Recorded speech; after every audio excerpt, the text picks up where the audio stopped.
Hello, everyone. Welcome to our another episode of Cast to the Future. This is our ninth episode. My name is Curtis. I am your host. I'm also the head judge of today's debates. We also got Logan returning as one of our debaters. We have a newcomer, Shukora, as one of our debaters. We got Jessica coming back as one of our debaters. And we have our two judges over here. We got Rudy and we got Erik. The movie we are going to be casting a 2020 version of today is Jumanji from 1995. As always, with Cast to the Future, we take a movie, pretend that it never came out in whatever time period it came out, usually a movie 20 years or older, and we cast it for today if that movie was going to be released today. So, as I said, the movie we're doing today is Jumanji, which Robin Williams um, also, and also Kirsten Dunst, and you also got Alan Greer in it, and a whole bunch of other famous actors. So as we start off always, we're going to share our little thoughts on Jumanji before we actually get into debate. I'll go first. This is a movie, unlike many other people in my generation, I didn't really grow up with. I didn't watch a lot. I only watched it a couple of times recently, and it's, in my opinion, it is a nice little solid family movie. Only reason I chose to do this one because I know it is an iconic movie amongst most people. It is a classic amongst most people. It is a movie that gravitates towards most people than me because unlike others, I didn't grow up with it a lot or watch it a lot. It wasn't on rotation a lot when I was a kid in the VHS player. But from what I watched the movie, it's a fine, fun little movie. Robin Williams is great. Of course, you got an impressive performance by the young actors, especially by Kirsten Dunst. Isn't a creative story. Yeah, the effects might be a little dated. It was 1995, but you know what? It was still fun. CGI monkeys, nonetheless. But let's see. Erik, why don't you give your thoughts on Jumanji? I did grow up with that movie, and it's one of those many movies in the well, any movie that you just see it on TV, you just have to watch it all the way through because you want to play the game with them in a way, but you also feel bad when you see the crazy, horrible stuff happen. You're like, oh, I'm glad I'm not there, but at least I get to see where it goes. It's one of those movies that just launched a lot of careers, and it was just, I think Curtis said it perfectly. It's just fun, and for once, I'm actually glad they made those sequels. But it was just a really enjoyable film for what it was. It didn't try too hard to be anything it wasn't. Yeah, the effects are a little dated, but who cares? It's enjoyable for what it is. And yeah, I just love Robin Williams. How about you, Jessica?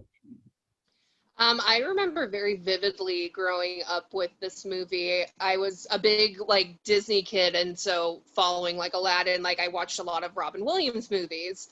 Um, I remember like being younger, being terrified of some of the things that you saw in there, whether it was creatures or plants or him getting sucked into the board. But it just has that charming adventure element that I feel like only 90s movies can really give. So it has a very fond place in my heart. How about Logan? I mean, I grew up watching it. It is, I think Jess said really well, it is a fun adventure movie. We don't get a lot of these movies like lately. They're just a fun adventure for everybody. Robin Williams brings a lot of fun to it. The dynamic of the kids are a blast. And yeah, it's a movie. It's crazy when you realize that it's based off of like a children's book. And then you kind of see the movie and it's like, oh, this is so much grander than you'd think from like a 20-page children's book. And it's awesome. So yeah, I thoroughly enjoy it. I can't wait to see what we put together for this one. What about your thoughts, Judy? It's kind of unsettling, and it doesn't hold back. I love it. Like when I love the daddy issues, you know, and and like how a lot of people say like you enjoy seeing like Robin Williams being like typical, how he's like like really funny, but like the scene when the boy grows the tail, when he's turning into a monkey or something like that, and he's like, you lost the board game or something like that, this is all on you, and it's like, whoa, you're a prick, and I love it. And and it is and it's how we were saying, like, you know, you compare the monkeys to, like, Rise of the Planet of the Apes these days, and it's like, whoa, those don't hold up. You know, it's like by comparison. And you would think like you'd appreciate the practical effects, but you even look back and like you look at the lion and different things like that at moments, and you're like, whoa, that doesn't hold up neither or something. And but it's a good movie. Yeah. It's but still a good movie. Shukora, how about you? Love that movie, man. Love Jumanji. I do. It's, I mean, like Logan and Jess said, it really is just like a fun, just like family adventure movie. It's great. It's so enjoyable to watch. And yeah, Robin Williams really just, he does such a good job. He does such a good job in that movie. And yeah, the effects, not the greatest, but I mean, simpler times. Simpler times. They didn't need to be great back then. But yeah, no, it's a great movie that I really love. I actually kind of haven't watched it in a while, so this will be fun. All right. So, as always, we're gonna pretend that Jumanji never came out in 1995, but was released in 2020. So yes, that includes none of the eventual sequels with Dwayne "The Rock" Johnson, Jack Black, Kevin Hart. Those weren't made either. So this is our first Jumanji movie in this alternate timeline. So without further ado, let's go ahead and pass to the future. Now, our first round is going to be a shared round. We're going to cast two characters in this round. One of the characters is Officer Carl Bentley, played by David Alan Grier. And he used to be a worker at a shoe factory that was owned by Alan's dad. But then Alan had an accident in the factory, which David blamed, Carl blamed on himself, which got him to be fired. Later on, he became a police officer. And then there is Aunt Nora, the other character we're going to cast. Aunt Nora is the aunt of our kids, Judy and Peter. After Judy and Peter's parents tragically pass away, they go and move in with their aunt, and in their house, that's where they find the board game. And throughout the movie, she's off doing other errands as the kids are having adventures with Robin Williams. So let's start off with Jessica. Who's your casting choices for Aunt Nora and for Carl? My choices for these two, I chose Ron Funches as Carl and Jennifer Aniston as Aunt Nora. The reason why I went with Ron Funches is we know him from things like Undateable. He's also the new King Shark on the Harley Quinn TV series. He was also in Jexy. I picked him because I feel like Carl, it's very important for him to have great comedic timing because he's kind of like a comedic element of the movie. He's kind of like, even though he can be in like scary situations, he kind of is like that break or that brevity that we need in an action movie like this. And Ron, we have seen in several of his projects that he is extremely talented with his comedic talent and his timing, that I feel like he would be a good fit for that. And I chose Jennifer Aniston just because I feel like she's like America's aunt. Like she's just one that she is ageless, but at the same time she works well with children while not having children of her own in a lot of her projects. And I think just because with her background in things like sitcoms and romantic comedies, she would be a good fit to also kind of bring in that little bit of comedic element with some of the stuff that she goes, because I feel like Aunt Nora and Carl are somewhat similar characters with some of the situations they go through, and it's kind of slapstick, and I think that she would be a good fit for that. All right, Logan, who are your choices for Carl and Aunt Nora? Well, my choice for Carl is Michael Pena, and my choice for Aunt Nora is Renee Zellweger. So Michael Pena for Carl, honestly, Michael Pena has done quite a bit in his career where I could see him being the guy who's working in the shoe factory. He's like, I got this great idea, and then it gets messed up, and then through circumstances, he's like, all right, well, I guess I'll become a cop now. Like, and he's happy about it, and he's going about his life, but he would like to see how it could have gone that other way. And I see a lot of that hopeful optimism in a lot of Michael Pena's performances that I think could work really well for something like this. He does bring a lot of the brevity to it. He does have that comedic background, but also, can get a little bit more dramatic with it when he has a giant gator coming out of a doorway at him, much like Aunt Nora. And for Aunt Nora with Renee Zellweger, honestly, I miss seeing Renee Zellweger in comedies. One of my favorites growing up was Me, Myself, and Irene. So the idea of her in a comedic duo going here, like her and Carl, you know, traveling, like trying to get back to the house and then getting thrown away from the house because of all the creatures and trying to, like, that's a comedic duo. And I think she has the timing to make that a really fun character. Also, it'd be nice to see Renee Zellweger doing some more stuff again. And lastly, Shukora, who are your choices for Carl and Aunt Nora? So my choices for Carl and Aunt Nora were Lil Rel Howery for Carl and Gugu Mbatha-Raw for Aunt Nora. I chose Lil Rel because, I mean, he's funny. He's so funny. And I mean, I'm not gonna lie, I totally forgot that he starts out working in the dad's factory. I chose him because, like, I mean, who plays a cop better than Lil Rel? Not many. I'm gonna tell you that right now. You've seen Get Out. You know he works for TSA, but like he's funny. He's got the right timing, and I think he would like kill it. I think he would kill it as Carl. And then I chose Gugu because, I mean, you haven't really seen her in much that's like comedic. She kind of takes like more dramatic roles, like, I mean, you know, Black Mirror, San Junipero. But I think she has it in her, and I think she's so precious. Like, she's just like such a heartwarming person to me that, you know, I just kind of like want to give her a hug. So I feel like it would be interesting to take someone that is, you know, like that precious and put them in this type of situation and see how they react. And I think she would rise to the occasion. So that's why I chose those two. All right, three, debate your choices. Man, Curtis, you're starting us off with a hard one because all of these are great people. Like, it's very hard to debate against any of them. Oh, jeez. Someone else make an argument first. I feel like the hardest one for me is Carl, because I feel like any of our choices would play Carl and play him well. Really, I mean,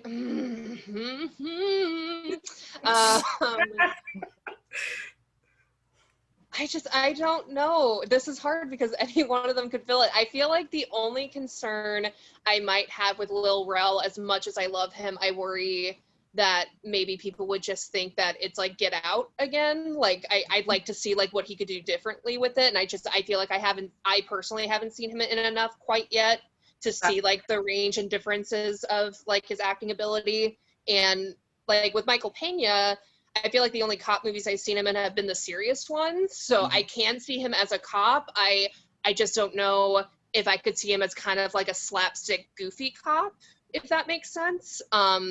Just because he's usually playing those like law enforcement roles so intensely. Yeah. I mean, he does bring a little bit of comedy to the intensity and stuff with stuff like The Martian. He's part of the main crew that's there, and he does bring that little bit of levity while also being part of the crew. True, he's not as slapsticky as he is in a character like Luis, but, you know, the fact that he's done things like Chips, I know that he could probably play a cop character with that little bit of slapstick to it. Yeah, honestly, if we're looking at three of them, well, most people I think we all tried to forget Chips. Dax probably forgot Chips. When it comes to these, like, I'm looking at, like, mostly because I know that they do a little bit of early de-aging, and it's mostly just, I think, taking some of the gray out of David Alan Grier's hair. Like, so just looking at the three of them together, yeah, honestly, the only, like, and it feels super nitpicky, but, like, seeing the three of them together, Funchess feels a little bit younger compared to the other two, but, like, they all have really good comedic timing. I've seen, like, I will admit, I have not seen many dramatic things from Ron Funchess. I've more so seen behind-the-sscenes stuff with him, so, like, I know personality-wise, behind the scenes, he could easily, just like seeing Grier in interviews. It's like, all right, cool. Like, I could see Carl in there. But I haven't seen a lot of his acting to really know what he could do with that. I feel like an important thing too, just because like looking back at Carl and all the things he goes through, it is important to have that at least physical comedy of slapstick, which I feel like I could expect more from somebody like Ron Funchess. Like, we've seen that in previous comedies that he's done. He's not afraid to really kind of get in there. And we've even seen a little bit of that from Lil Rel in things like Get Out, where like it's like physical comedy with with Michael Pena, I do find him very funny in certain roles, like things like Louise and Ant-Man, but he seems more like a quippy kind of comedy. I haven't really seen too much physical comedy personally, and I think that is an important layer that for Carl to have. And I feel like with somebody like Funches and Lil Rel, where we have seen that from, I would be more willing to kind of take the fact that they can do that instead of trying to take that risk with somebody like Michael Pena and hope that he can do it in a realistic way. That's also funny. Yeah. Yeah. I mean, I like Michael Pena a lot. I do think he's very funny, but I don't know if I necessarily see him 100% as Carl in this, just, you know, because of what Jess said, which is that, you know, you haven't really seen him do like a lot of like slapstick stuff. That's fair. I guess we should move on to Nora, right? Yeah, I was just about to say, when it comes to Aunt Nora. Sorry. This is also hard because I feel like these three they could fit Nora very well, but it would be three very different performances. Oh yeah. Yeah. That any of them could still work, but it'd be very different from each other. Yeah. So I guess it kind of like boils down to which one would you want to see more? Yeah.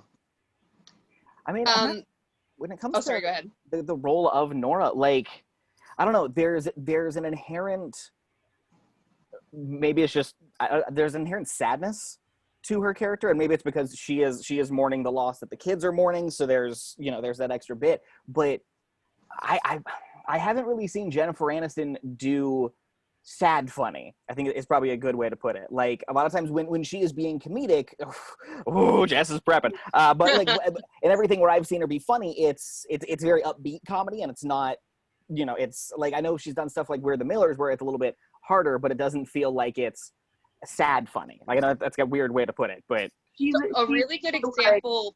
Sorry. I was gonna say she's either like, yeah, kind of like in just like she's funny, or she's also in like a lot of like mean funny things too, like Horrible Bosses. Yeah. Example. Yeah. But sad funny, yeah. I feel like you haven't really seen her in any of those. I feel like her best example of something like sad funny would be Management, which she did a few years back with Steve Zahn, where it's very much, and they kind of like, and really I feel like the only concern would be that she is too like gorgeous and ageless, but like we have seen projects like Cake and Management where we've kind of like, for lack of a better word, like uglied her down, where she just looks like an average woman and not like the goddess that she is. But she has this thing where she's really good in slapstick comedy, so we know that she can do the physical stuff because we've seen that in things like Along Came Polly and We Are the Millers. But she does do sad funny well in things like Management, Marley and Me. She played that very well, because obviously, like, spoiler alert, has a very sad ending, and so she can bring that emotion out of her, and most of the time it's not going to be right out there. She knows how to use her eyes quite a bit to kind of emit her emotions with certain projects, especially the more projects she does. I feel like she just becomes a better actress with every project that she does, and you can tell she learns new things from the previous project. And I just picked her because she's also one of those ones of, she knows how to keep things together, or she tries very, very hard to keep things together until she unravels. And we have seen that in different projects. My favorite example of it, it's going to sound weird, is South Park. She was on an episode of it where she's supposed to be like the happy like choir teacher, and we're going to the rainforest, we're going to save the rainforest, and then she realizes that everything in the rainforest wants to kill you, and she has this blow up moment where she's like, I hate the rainforest, and I hate this, and I hope you chop everything down, and I hate everything in it. And so I feel like she could really ride that line of like, everything's fine, everything's fine, everything's fine, no it's not, and have it be in a believable and comedic way. Well, I mean, if we're talking comedically blowing up, I mean, Renee Zellweger does have some fun experience with reacting to absolute craziness around her with Texas Chainsaw Massacre: The Next Generation, which she co-starred in with Matthew McConaughey back in the 90s, which is a weird movie that really exists. It's horrifying. But it shows that she is good at, the Texas Chainsaw movies are, or at least the early ones, are that weird mix of like horror comedy. So she is being afraid of these terrifying things, but in a slightly comedic fashion, which works with the surfing on the door with the gators. That's the big scene I remember mostly with Nora, or dealing with the house plant. You know, like, so there are these, like, so I know Renee can do scared funny. I like, it's weird that we're talking about like just the different ways to be funny with it, but because Nora is a very real person, like of all of the different characters, she kind of feels the most real in the fantastical setting. So finding ways to find humor in those various emotions, I think, is something Renee is really good at doing. The only concern I feel like I would have with Renee, her last project, she just won an Oscar. And I don't know if I could see her taking a role like this right after winning an Oscar. I feel like she'd want to kind of expand her horizons and maybe pick, maybe not even more serious projects, but I don't know if she would be willing to do like the family adventure kind of secondary character kind of things hot off an Oscar. That would be my only concern, I think, with her. That's fair. That's totally fair. And I feel like with Gugu, I love Gugu. The only thing really that I would have to say is she might be a bit young compared to our other choices, because at least look-wise. Yeah, she's close to 40, which... But she looks like wild. She just turned 30. Yeah, I was gonna say, I would say 32 like tops. Yeah, she because I was like, how old is Gugu? Like, I feel like I don't know this. She's close to 40, and it's insane to me because she really does look like she looks so much younger. And like that's the thing too. So it's like kind of comparing the three. I feel like look-wise, like Jen and Renee just have a little bit more of a mature look to them that I think is good for Aunt Nora. But otherwise, like, I can't knock anything against her as an actress. Like, she's a phenomenal actress, aside from the fact that I feel like I just haven't seen her in many comedies. I've seen much more of her dramatic work. That was kind of my thing with picking her too. I was like, I mean, we haven't really seen her in many comedies, but I want to see her in a comedy. And like Logan said earlier, like Nora has kind of a bit of sadness to her, and I think Gugu would like play that bit of sadness really well. Because I mean, like you said, like if you've seen her in other things, she can act. Like the girl can act. So like I think she handles like underlying sadness really well. Like Beyond the Lights, I think was like what that movie's called. Where she's like a pop star, but she's not happy, of course. Whew, man, the underlying sadness that she has in that entire movie is beautiful work of art. So I think at least like in that aspect of Nora, she would do that very well. But yeah, I could totally understand like not necessarily knowing if she'd handle the comedy as well. But again, she can act. So I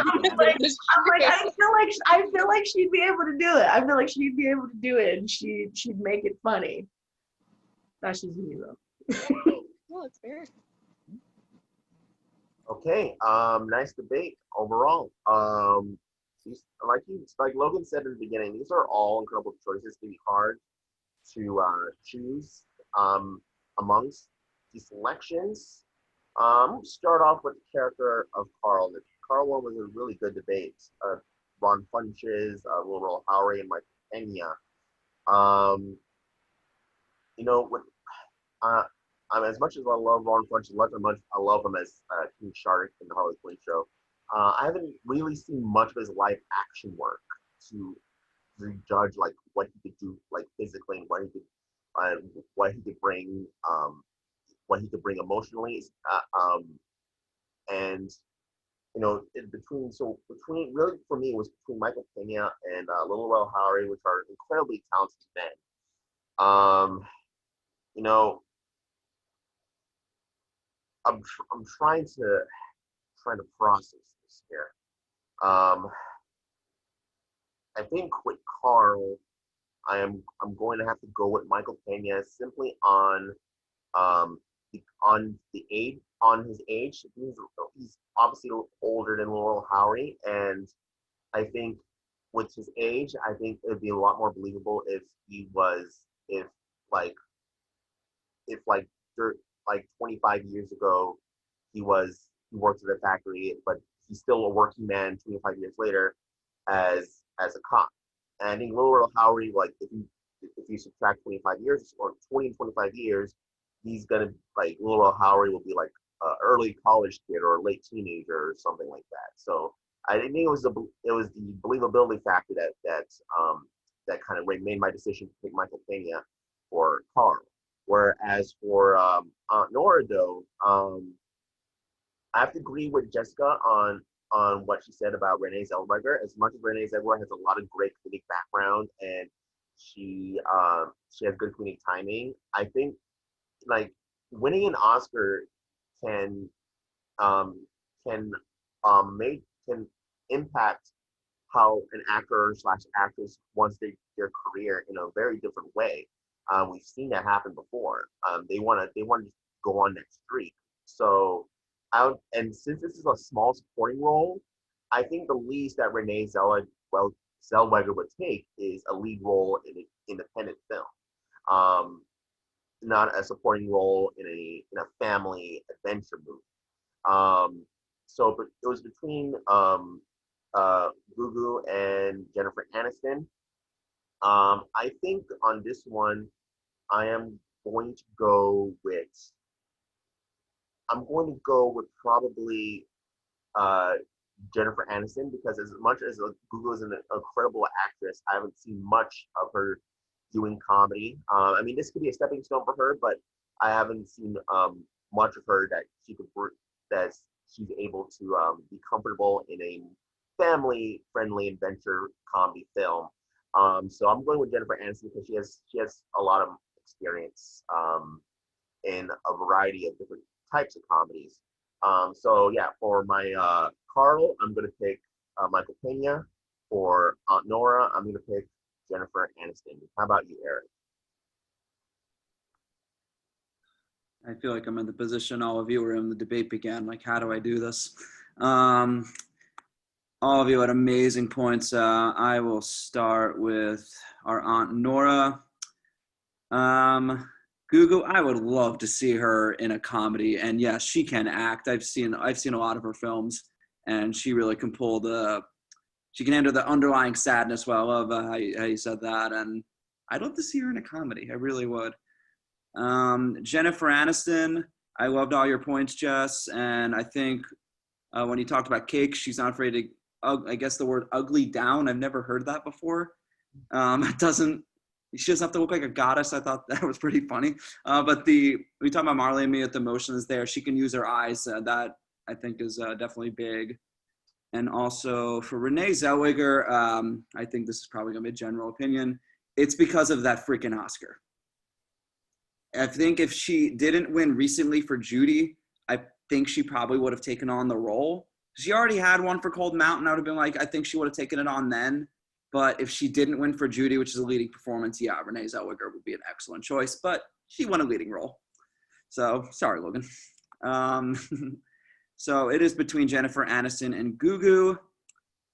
I'm going to make the call. I'm going to go with Gugu because I would just – you always say, I'm like, we've never seen her in a comedy. But, I mean, is Jumanji a comedy? There is comedy in it, but there's also adventure and a lot of different stuff in it. And with the underlying sadness that the character has, and even though they had a comedic actress in it, in the quote unquote original, it doesn't exist now, and she pulled that off. But I'd like to see a different direction, and I think Gugu would really pull that off. And yeah, so my choice is Gugu for Aunt Nora. And as for Carl, a lot of amazing choices here.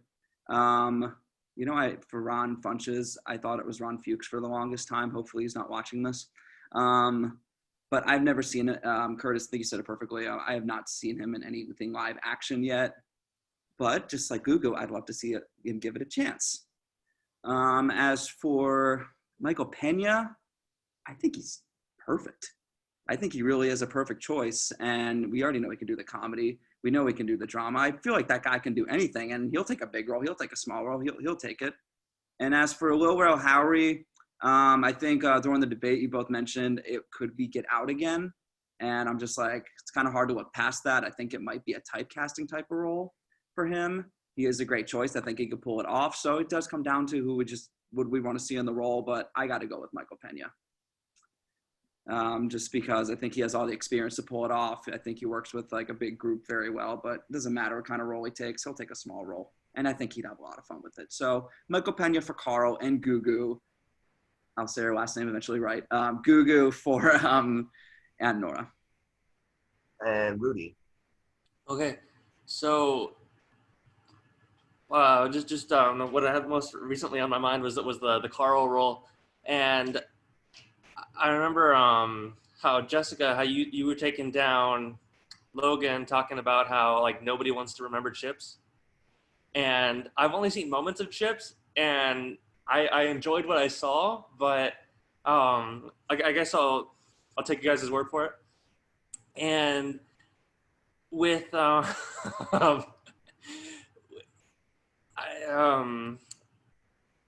how like Erik was saying, you know, and agreeing that Michael Pena seems like he's perfect in a way for Carl, but Jessica Ash was saying that like it seems like Michael Pena's got like a specific kind of comedy, and maybe it's not the doesn't match like what we've seen previously with the original. Now I think that Shukora won me over for the Carl role, because I think that after seeing him in Get Out, I thought he was perfect for the role as well. Similar to how you could argue Michael Pena. But the thing is that I haven't seen this actor from Get Out do this role so many times, like countless times. I've only seen him do it once. And I feel like I don't want to say that Michael Pena has kind of gotten a little comfortable with doing the same thing over again, but like maybe this actor from Get Out, like maybe he's early in his career, and maybe he's hungry, and we should give him like opportunities to try new things. So I want to go on with him. And for the role of Nora, I think I agree that like maybe we haven't seen Jennifer Aniston do that kind of comedy where it's also she's got to be kind of depressed because she's lost someone close to her. And I'd want to go with Renee Zellweger, because maybe like you're all saying like, well, she just got an Academy Award, but it's like you hear the argument from plenty of actors that, oh, well, now I want to do something that maybe my kids could see me in, you know, right? Or that they would enjoy. So maybe like she wants to be like a well-rounded person, and that's not bad. Gugu, though, you were saying that she's younger, right? And that could benefit from that somehow. Choose, but choose wisely. Yeah. For one brings death.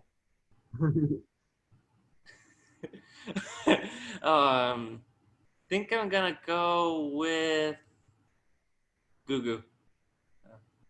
All right. So that is two. That's 2 votes for Gugu, and Michael Pena also has 2 votes, which means they had the most votes out of the selections, which means Michael Pena will be our Carl, and Gugu and Baccarat will be our Aunt Nora. So great round, everybody. Good debates on that. All right. So our next character, as we go into the second round, is going to be Sam Parrish / Van Pelt, since the same actor played these characters. It's a bit of a psychological, symbolistic reason of that. Sam Parrish first is the father of Alan Parrish. Kind of starts off a little bit strict and a little bit tough on Alan. He wants Alan to follow the family traditions and going to a private school, and eventually owning this shoe company that Parrish owns. And then they have a falling out because, you know, Sam wants a man-to-man relationship with Alan rather than the father to son. But once Alan disappears, Alan realizes when he gets back that Sam was desperately trying to look for him, and he realized that Sam did love his son really, really deeply. And when they reunite, everything comes back together, and they finally have a warm father-to-son relationship. As with Van Pelt is the hunter that is obsessed with hunting down Alan Parrish in the Jumanji world, and he escapes from the board game as well and continues to hunt down Robin Wiliiams. So let's start off with Logan. Who is your choice for Sam Parrish / Van Pelt? Well, my choice for Daddy Parrish and Van Pelt is Anthony Stewart Head. You might know him from shows like Buffy. He's also in movies like Repo, the Genetic Opera. And actually, Curtis, there was something you said when it comes to the characterization of Sam that I think actually is why Anthony's a really good choice. And it's that he seems stern and wants the best for Alan, but then it's kind of that reveal of like, oh, but he really does love and care for his son. And we get a lot of that with Anthony in his performance as Giles. At the beginning of the show, Giles seems like this very stern, like, I'm training you and all. And then like at the end of the first season, you get the reveal of like, he's doing it because he loves this girl and doesn't want her to die. Like, it's this very authoritative, protective kind of thing. So I think he could do that transition well. And when it comes to being Van Pelt, if any of you have seen Repo, the Genetic Opera, he can do crazy unhinged very, very well, while also singing a tune, which I think is kind of a fun addition. But I've seen enough in his career to know that he can do big over the top. He can do kind of more subtle, character-driven stuff, all the while being a very good actor along the way. So yeah, that's my choice. Anthony Stewart Head. Okay, and Shukora, who's your choice for Sam Parrish and Van Pelt? Giancarlo Esposito. I mean, I don't want to be like, need I say more, but it's Giancarlo Esposito. Like, my dude has range, so much range. And can he do funny? Yes, he can. Can he be a villain? Yes, he can. You've seen Breaking Bad. You've seen, I'm sure some of you have seen The Mandalorian. I haven't seen it. But I know he's good in it because I trust him. But then, like, he can also be, like, heartwarming. Like, I don't know if any of you guys saw, God, what was it? Stargirl, which is on Disney+. He's, like, very heartwarming in that. I love that man. I love that man. And I feel like he'd, like, knock this role just, like, out of the park. And Jessica, who's your choice for Sam Parrish and Van Pelt? I went with the one and only Gary Oldman. The reason why I picked him, obviously, like, we know that he has range. He is an Oscar winner, but he won like a few years back. But I picked him because he plays a really good villain. With Van Pelt, he's one of those ones of, yes, he's a villain, yes, he's intimidating, but he's almost like a cartoon character come to life. And I'll like use his examples and things like the Fifth Element, Leon the Professional. Like, he plays a really good menacing villain, but he can also go very over the top and bombastic when need be. But he can also play very quiet and stern very well. We've seen that in multiple different roles he was in, things like RoboCop, The Darkest Hour. He can play serious, he can play stern, as well as being bombastic and cartoonish, but have it seem seamless. So that's why I picked him. All right, debate your choices. I love all three of these. Yeah, so again, it's these are all really good ones. Really, the only concern I feel like I would have, as much as he has my heart and I love him, was Giancarlo.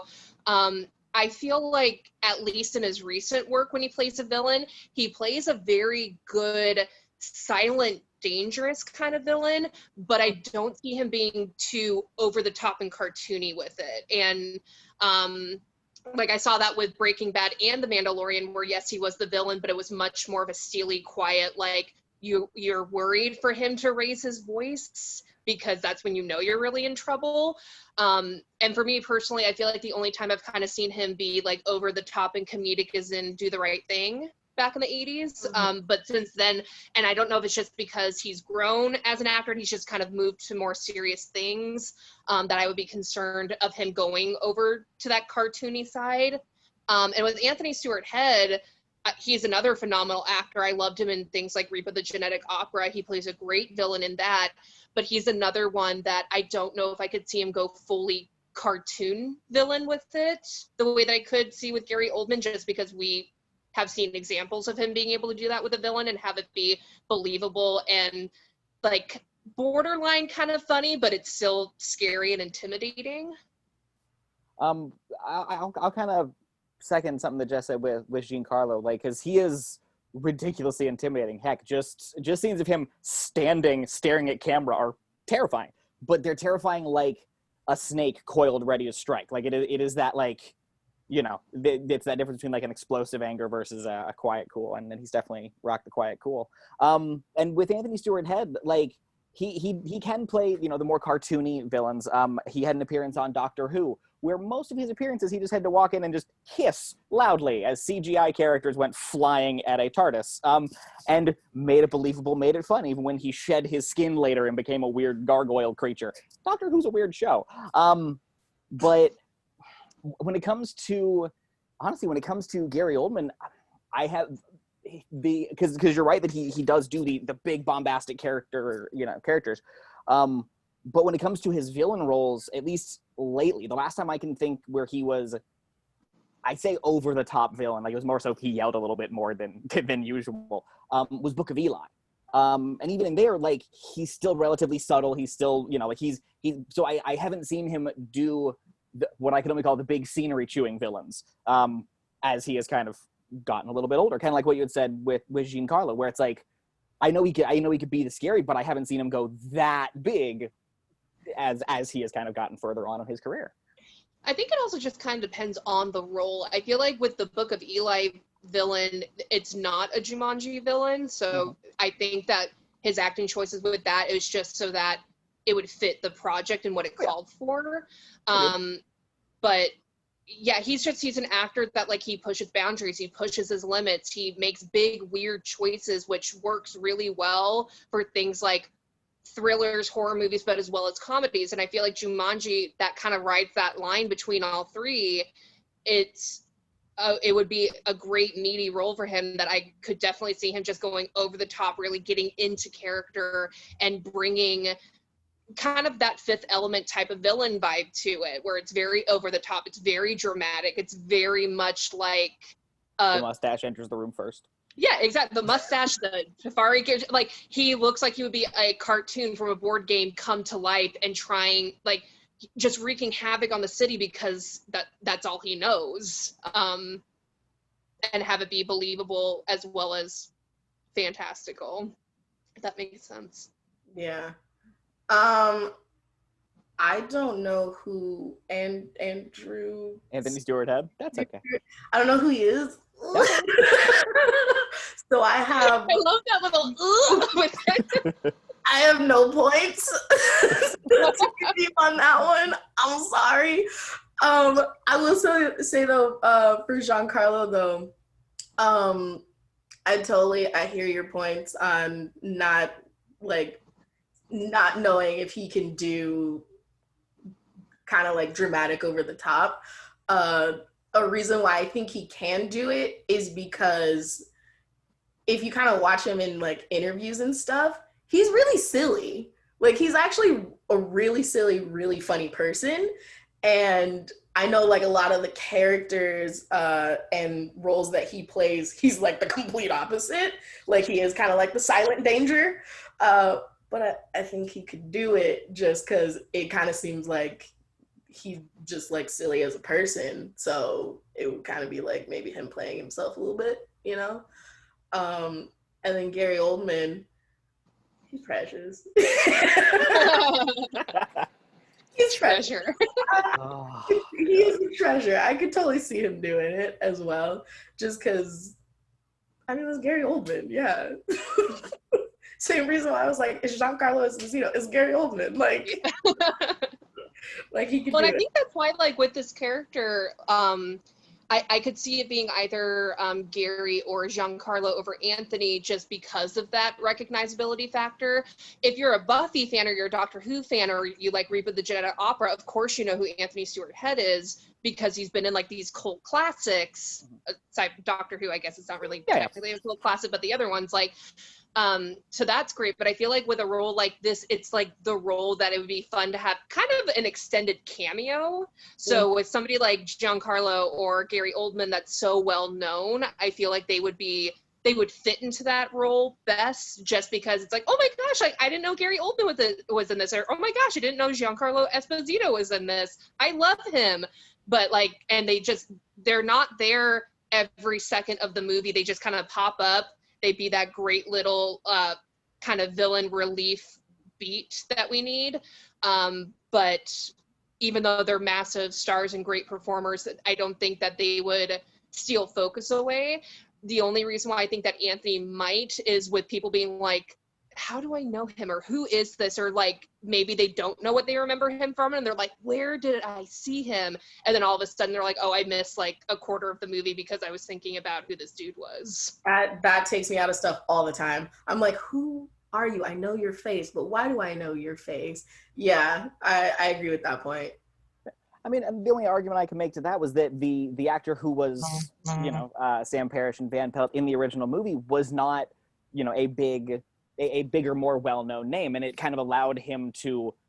I mean, I know at least the first couple viewings when I watched it, I didn't catch that Van Pelt was the dad. Like, it obviously took till a little bit older. I was like, oh wait, that's the same dude. Like, so the fact that he's not as well-known a person, that might make that transition a little bit easier.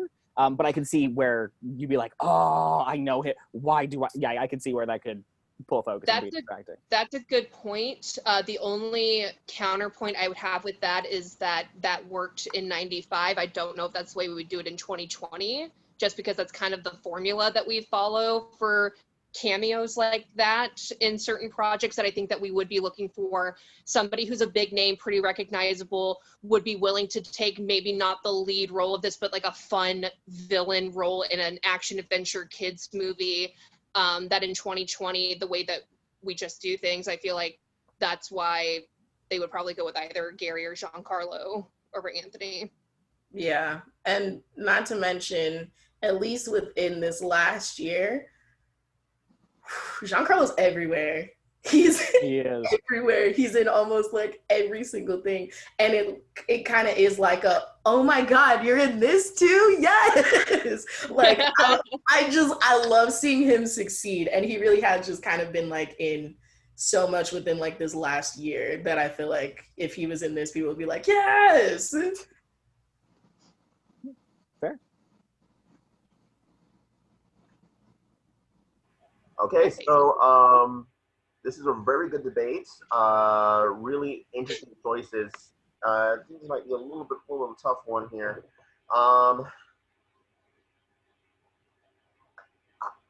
To me, honestly, it's going to be between Giancarlo and Gary Oldman, and I believe you, Logan, as much as you're fighting for Anthony Stewart head. It's just to me like. I don't know. It's just maybe I haven't seen him too much, or he hasn't really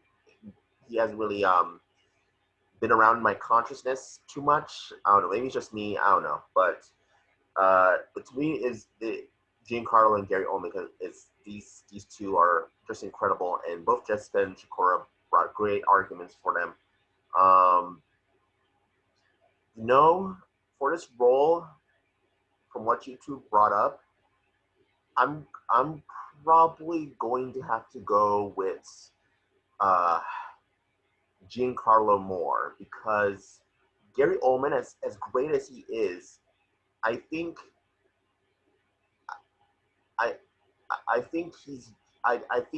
he would go a little bit too over the top with the Van Pelt role.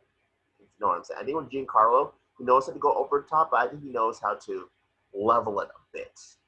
Even though this is a lot of it's supposed to be goofy, a lot of it's supposed to be adventure comedy. I think Giancarlo could write that line where it's not the role isn't it's funny, but it could be intimidating at the same time. I think Giancarlo could walk that level to me, so I am going to go with Giancarlo Esposito on this. How about you, Erik? None of you went with Jason Isaacs. It's a pretty good choice. But out of the three, the choices that you all had amazing points. I have seen Buffy. Yeah, Anthony Michael Head, I think, would do a great job. It's just the Shukora and Jessica said it perfectly. It's Giancarlo Esposito and Gary Oldman. It's just those are them. Between the two of them, when I think Jess and Logan said that I don't think either of you have seen Giancarlo go over the top. Do the right thing. He was over the top. And a couple, and like Harley Quinn, he was also pretty over the top as Lex Luthor. And there's a couple of roles he's definitely done that. It's just going against Gary Oldman. That's such a hard choice. This is hard. But if I really did have to choose, after I think he'd pull off that extended cameo like a villain really very well as I think he's still the focus in the small role. Like you would just see him immediately, like he did in Mandalorian. You're just like, it's him. He just kind of shows up. You're like, oh, I had no idea he was in this. I think as long as he has the time, because I think Shukora said it, like he's in everything. I just hope that doesn't hold him back from this role. Gary, I feel like he seems to also make time for a lot of roles and also is very busy. But as someone I feel like after the arguments, I really feel like Giancarlo Esposito would be the ideal choice for Van Pelt. And also, since he can be silent and he can show a lot with his face, like there's a lot more to it. Like I think maybe my parents watching Breaking Bad for the first time and watching them react to it. But seeing him again as the character, I'm like, as Gus Fring, I'm like, I think he'd be a really good Sam Parrish just after hearing the debates. So as a great villain, we know he can do that. But also, I think he really would show that hidden love very well, but also get very stern with his son. He can pull that off. So Giancarlo Esposito is my choice. So it looks like Giancarlo is the obvious vote with 2 votes out of 3 judges, but Willie, I still want to hear your opinion. Thank you. So what I was thinking is that so Logan, you were making the argument to Jessica, right, that Gary Oldman did like a role such as The Fifth Element a while back, and you haven't seen him do anything kind of outrageous in a while. And so I appreciate that you mentioned that. And I also appreciate that you mentioned that the actor that played Giles from Buffy, that like early in the first season, that you realized that like he's not using her as a tool, he's also looking out for her. And I think that that's really important at the essence of who the character is, the father. So you can't focus on the villain the entire time in this argument. So you just about won me over. And but I also appreciate Shukora and how you were saying that, even though you haven't seen The Mandalorian, and even though you haven't seen Buffy, so or this actor who was in Buffy, so you were in a kind of a challenging place trying to argue against them. I really want to go with who you choose, Shukora, because Logan's trying to tell you like, oh, he's a snake and he's not that scary and he's coiled up or something like that. And I'm just looking at him like, oh man, I want to see that kid open up his mouth and shout some snark over at his dad in the beginning of the movie, and I want to see this Esposito bite back. I want to go with your choice. All right. So Yeah. Giancarlo all across the board for Sam Parrish / Van Pelt. Very good rounds. All right. Let's head on to the third round. We have we're going to cast the 2 young kids of the movie, Judy and Peter. Judy played by Kirsten Dunst and Peter played by Bradley Pierce. These are the kids who go to live with their Aunt Nora after their parents tragically pass away in a skiing accident in the mountains. And they find board game Jumanji and they play it, not knowing that it has dangerous magical powers, and where they find Alan Parrish, and they get Alan Parrish's help to play through the game so all the madness can end. So, Shukora, who is your choice for Judy and Peter, since they're going to be sharing this round? All right, so my choices for Judy and Peter were Storm Reed and Noah Jupe. I chose Storm Reed because I'm trying to remember why I chose her actually. I chose Storm Reed because she's still kind of, early on in her career a little bit, but she plays dramatic really well. And she can play a little bit of comedy like really well too, because there is a tiny bit of comedy in Euphoria, which she is in, and she does a great job. She does an awesome job. So that's why I picked her. And then Noah Jupe, I love Noah Jupe. He's so precious. I chose him because of his work in Honey Boy, because he's great in Honey Boy, and I kind of feel like Peter is, at least to me, I remember Peter being a tiny bit annoying. So I feel like Noah Jupe would be able to kind of play into that annoying aspect a bit, but he is like also really smart and resourceful, and I think Noah Jupe would do a really good job with that. Jessica, who are your choices for Judy and Peter? My choices for Judy and Peter, I went with Joey King for Judy, and I went with Rafael Alejandro for Peter. Joey King, of course, we know her from things like White House Down, The Act. She was also in the first Conjuring movie. I picked her because she still has a youthful look about her. She kind of has that older sister look. Her performance in The Conjuring 2, she was kind of a caretaker to her younger siblings. And trying to protect them, which I thought was a really good, interesting element that she could bring to the character of Judy, because that's kind of what she does. She has to basically protect Peter once like stuff hits the fan as it goes on. And Rafael Alejandro, you might know him from projects like Once Upon a Time. He was also in the series Bunked, where he plays kind of like an annoying little camper. I picked him because he is so cute. He is so precious. And I feel like having like, it sounds shallow and weird, but having that cute element to a character like Peter is important, because I feel like we fear more for their safety because they look so childlike, and you know that with that comes a level of helplessness. And yeah, that was my choice for those two. And finally, Logan, who are your choices for Judy and Peter? My choice for Judy was Sophie Lillis from It Chapter 1 and some other things. And my choice for Peter is Robert Jackson Scott, who played Georgie in It Chapter 1. I mean, when it comes to Sophie, I've seen her career has been skewed a little bit more towards horror as of late, you know, with things like It and Gretel and Hansel, but she's also done stuff like Nancy Drew and I'm Not Okay with This, and I know she was on Sharp Objects on HBO, which I know I need to check out. I haven't gotten to that one yet. But over the course of her career, she has shown that she can do this wide range of comedy, drama, reacting to horror, and kind of playing that nicely to kind of fit for the character of Judy. And when it comes to Peter, well, Jess, actually, you said it well, that having that cute factor and you want to kind of keep the kids safe when it comes to Peter, I think that kind of helps with Robert Jackson Scott, because he played Georgie. So we've seen, you know, spoiler alert if you haven't seen it, but yeah, Georgie doesn't make it. Real quick doesn't make it. But so we've seen the aftermath of him not making it. And so certainly the next thing he's in, I want him to survive to the end of the movie. And I can only guess that some audience members would kind of feel that same way. And I think he could handle some of the annoying little brother aspect that would go along with it as well. So yeah, those are my choices. Sophie Lillis and Robert Jackson Scott. All right. Free debate your choices, please. These are tricky again.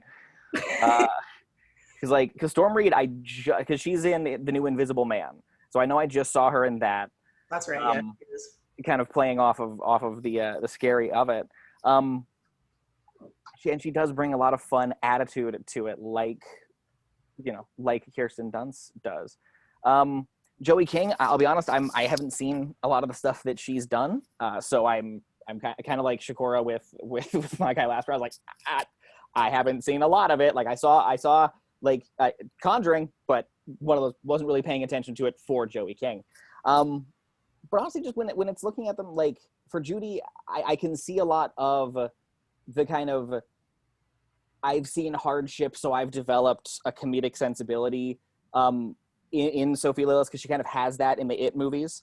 And also kind of carries that over, and I'm Not Okay with This. And that's a thing that we see with Judy. I mean, lest we forget her mocking the realtor and telling this whole huge fabricated story about how their parents died, only to walk away and laugh because she didn't want to say the actual of how they died. So kind of using that humor. And she's kind of been able to do that with stuff like It.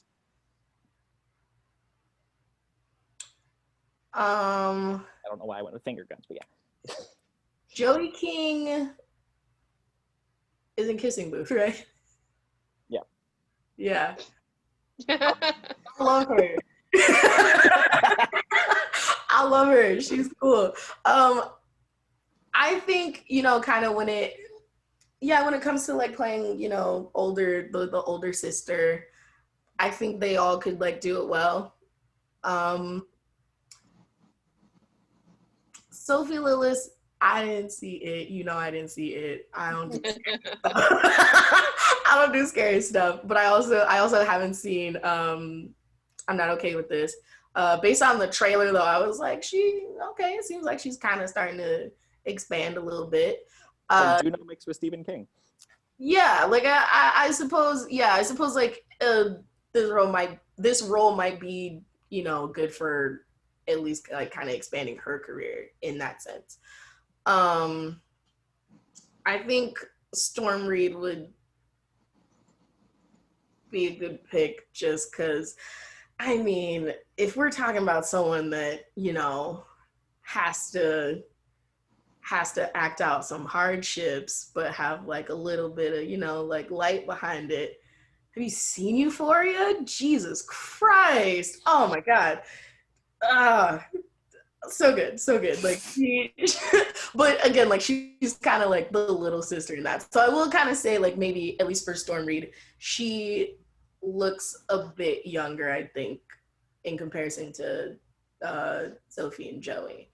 I think Joey King actually might be perfect for this though. She's good. I like her. Yeah, I picked her mostly like the two that really stuck out to me of why I picked her for Judy was her performance in The Conjuring and her performance in The Act. If you have not seen The Act, it is the adaptation of the Gypsy Rose story, who was a daughter of a mother that had Munchausen syndrome by proxy. So she basically, you see her battle her way to just try to break free and be able to, she's uncovering all this information about herself and she's getting stronger, she's getting more confident, she's becoming more self-assured. So we know that she has that strong kind of sarcastic bite element to her. But then if you look at The Conjuring, where she was basically a caretaker for some of the younger kids in that, she's just one that like, that she can fulfill that role and be able to seamlessly kind of go back and forth with those elements of her acting personality, to make this character believable. The only really thought that kind of popped into my head with the pairing of Sophie and, is it Jackson or Jackson, yeah. Robert? I feel like it might be distracting to be like, oh, it's Bev and Georgie from It, but you might have that throughout the entirety of the movie. And with Sophie, like I've seen some of her other work, she's just one that like, from what I've seen, I haven't really seen her in the caretaker kind of role yet. She works well with others and she has great like chemistry and banter with others, but I haven't seen a project where she is basically like protecting and taking care of somebody else that's younger and more helpless. That I don't know, she might be just a tad too snarky for the role. You talking about Sophie? You said Sophie? Yeah, Sophie. Okay. And I love Storm Reed. I can't say anything really against Storm Reed. Aside from the point you made that she might just look a little bit too young. She's phenomenal, though. I love her. She's so good. Honestly, with saying that Sophie might come across as too sassy in roles like It, she certainly does. But I know in I'm Not Okay With This, her character is very neurotic and insecure, and a lot of the snark is kind of internalized, so we only really hear it in this journal that she's writing. So she can play the more kind of subtle aspect to it. And when it comes to being distracted at the possibility that it's Georgie and Bev, well, it's been however many years since It, and well, kids grow up fast, and heck, the fact that he was missing a tooth in the original It, and now that has grown in, that would already, I think, change his look enough that I don't think it would be distracting. When it comes to our choices for Peter, it's another like hard one because honestly, Shukora, I'm shocked you didn't mention like Quiet Place for Noah Jupe because like I was gonna mention it was not get mentioned. Oh yeah, because Noah's spectacular in that one. Honestly, the only thing I would say with Noah is that and I haven't seen Honey Boy yet, but I haven't really seen him do comedy. And I realized that like he does a little bit in Honey Boy, obviously because he's shy. So it's like I know it's in there, but it's just I've only seen the clips of the dramatic scenes from Honey Boy and the stuff from Quiet Place. So I've only really seen dramatic Noah Jupe. So I haven't seen the comedic side of him. I want to say though, is Peter comedic? I feel like Peter's not like that comedic. He's just. Well, I mean, he's brother enough to break the fourth wall. The only concern another concern I should say that I have with somebody like Jackson, I've only seen him do 2 movies, and they were very, very small roles, and he was younger when he started doing that. That I don't know if.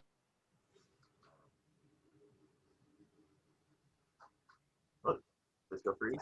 She free. Dramatic drum roll. Dramatic drum roll. So the only issue I feel like I have with him is that I've only seen him in 2 movies, and he started those when he was very young, and it was a very limited role in both these movies. That I don't know if he has the resume quite yet to really make me feel solid in the choice of he can do an entire movie where he's a secondary primary character, like he's throughout most of the movie. We just haven't really seen that from him quite yet, that I feel like that's taking a big risk compared to the other options that have a little bit more of a padded resume and shown that they've gone on, whether it's shows or movies, like that they have done something that's a little bit more extensive as opposed to the short scenes and the small role that he had with Georgie.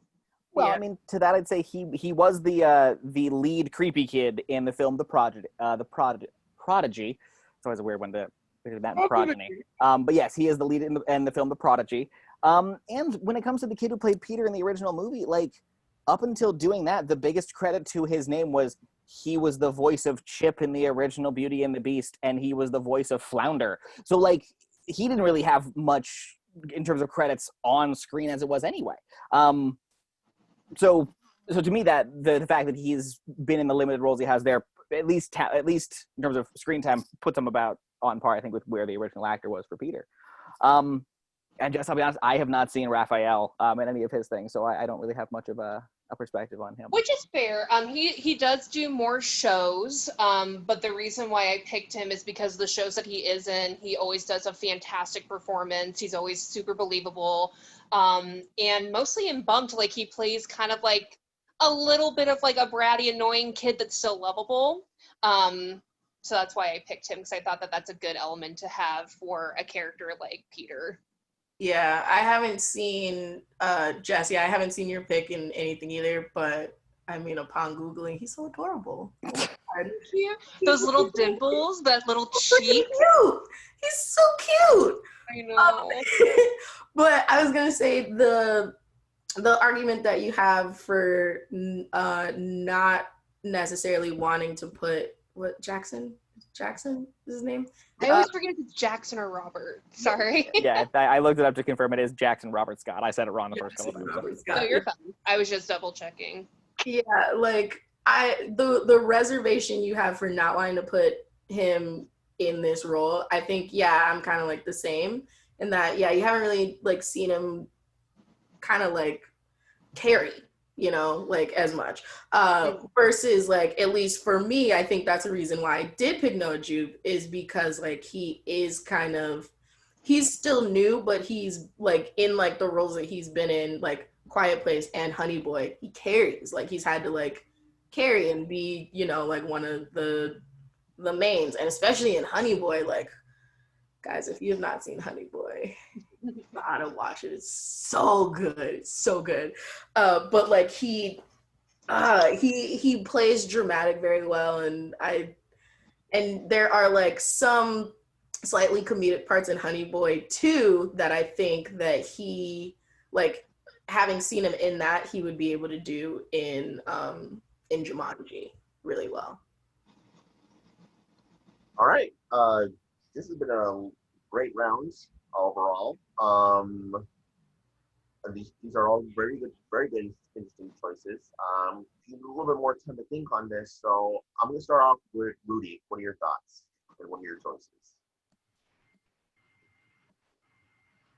Okay, so the choices we got here, really liked The Invisible Man earlier this year. I know you're not into horror movies as much, so you didn't have much to say about it, but I felt like man, I was like, that was a bold ending to that film. But like, there are people in that movie who I want to see more of, and I want to see more Storm Reed. And so, Logan, you were talking about like you brought up that scene in the first Jumanji, the one that we've seen that does not exist now. But there's the when Kirsten Dunst like goes and makes up like all those like fabricated stories, and it's like that is hilarious and like stuff that like I didn't really like appreciate until I was older. I was like, whoa, that's kind of like dark and disturbing. Kids say the darndest things, and I was like, well, Storm Reed's like relatively younger. I'm like, but doesn't it make it funnier if it's coming out of someone who's just like even younger? The actors and the actresses from It. I was I wish like the role of Georgie had more to do in the original movie, but it's like but he's really unsettling, especially like when he shows up at the end of chapter 1 before they put the bullet in his head, and he's I love him in that. Jessica, like the actress that from The Conjuring, she really gets under my skin, and I think that's like what you want out of an actress. You know, it's uh,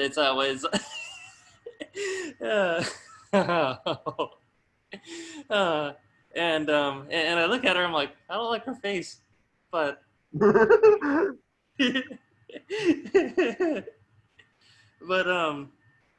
but you know, neither do I really like the company of the kids in the original Jumanji at all. So you know, she might be like perfect for that. Yeah. So who am I gonna go with? Oh man, that kid from A Quiet Place. I feel like he's perfect for this because you know throughout that entire movie, like I'm like, oh, you know, I love the parts of the movie that he's in, but at the end of the film, like he's completely surrounded by women, you know, and it's and they're kicking ass and taking names, and it's like, and by the end of the movie, you're just like, oh man, we're like lugging this kid along, like you know, it's like, man, what did he do to help us out against the aliens? Nothing, and it's man, like I can't wait for A Quiet Place Part 2. Okay, so start wrapping up my opinion, and so I think I want to see Noah as the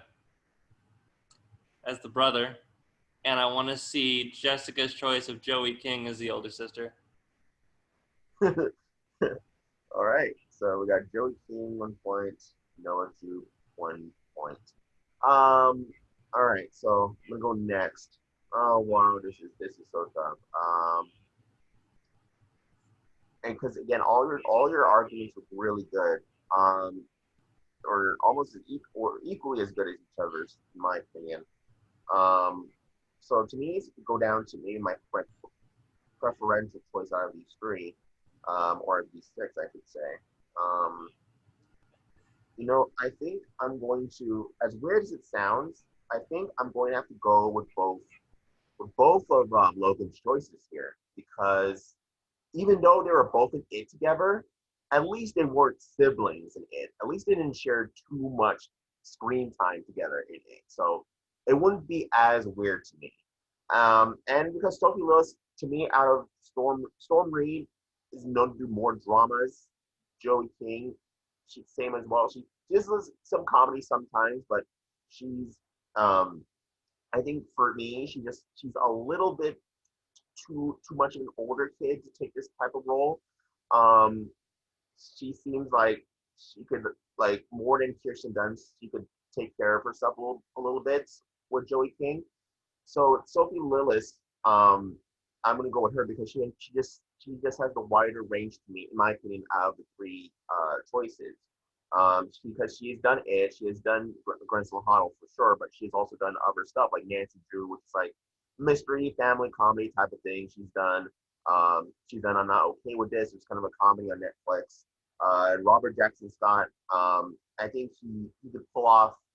I think he could pull off a character like who's like a Peter very well. Kind of this annoying little brother he's always kind of whiny but wants to do the right thing. So I'm gonna go with both Logan's choices. I'm gonna pick Sophie Lillis and I'm gonna pick Jackson Robert Scott. So, Erik, what's your opinion on this? Oh, another hard one. This was another tough choice, but I'm going to get to the point. For Judy, out of all the arguments, I thought the one that won for me was Sophie Lillis. Logan, I really liked all the choices you mentioned about her wide range, and she is, she can be a little snarky, but I think she's seen hardship, and I think what really won me over was when you painted the picture of the scene with mocking the realtor, and I can picture her doing that after all that she's done so far. And I wrote in big letters on my notes, I'm like, she can do that. So like for that, and all the other choices were very good, but I feel like just Sophie has just that wide range, and I think she in this movie has a wide range of things happening. I think she could pull all those different elements off very well. Peter, I thought, was a tougher choice, but unfortunately, Jess, I have never seen anything with Rafael Alejandro. I am sorry. So, and Noah Jupe, yes, I have seen Honey Boy, and I am going to have to go with him. You mentioned, I was like, can he be a secondary lead in a film? Well, he was a little Shia LaBeouf, and he played a very substantial role in that movie. And, I mean, he still had to, even though it was like a movie within a movie, he still had to pull off like the comedy and also the drama of dealing with his own father. He had to work with Shia LaBeouf playing his father. And I thought, like, I'm not sure if he was acting half the time or if he was really scared of him, but I thought he really pulled that off, and just the fear in his face, like he can be, he had to play like a little Shia LaBeouf, so probably he can be annoying, just like a little Peter can. And I do love your choice, Logan, for the kid from It, and I think that would be a great opportunity for him. Mainly after seeing that scene of It, I am trying to get that out of my head, and it's just not happening anytime soon. Oh God, it's so hard to watch. You want that kid to survive. You really do. And he played the annoying brother really well, but he didn't get enough time. So many things I want to say to Stephen King right now, but this is a G-rated program. So Noah Jupe, I think, can pull all those things off. So just like Sophie, I think also the two of them would work very well together. So Sophie would be an amazing choice for Judy, and Noah for Peter. All right. So with the points added up, we got Noah Jupe for Peter, and we got Sophie Lillis for Judy. So good rounds. All right. So we're going to go into our fourth round. Next character we're going to cast is Sara Whittle. Played as a child by Laura Bell Bundy and as an adult by Bonnie Hunt. She is the love interest to Alan Parrish in both generations. They were childhood best friends. Of course, Alan had a little crush on her, and they were the first two to start playing Jumanji together. But as things went wrong, she ran away, and Alan got sucked into the game, and the game kind of scarred Sara for life, as when she sees it, she has a bit of a mental breakdown when she sees the board game and doesn't want to play. But they need her because she originally started the game, so they need her to finish the game with them as well. So for Sara, Jessica, who's your choice for both adult and young Sara Whittle? For adult Sara, I went with Cobie Smulders, and for young Sara, I went with Kiernan Shipka. I picked Cobie Smulders because she has obviously a comedic background in sitcom work from things like How I Met Your Mother. She also has the action bit under her belt as well from her participation in the Marvel franchises. I picked her just because I felt like she's another one that has great kind of straight man comedic timing, where it's like, okay, like she's going to make sure everything's together. She's going to make sure everything's taken care of. But when things go wrong, she can handle it in a very comedic way.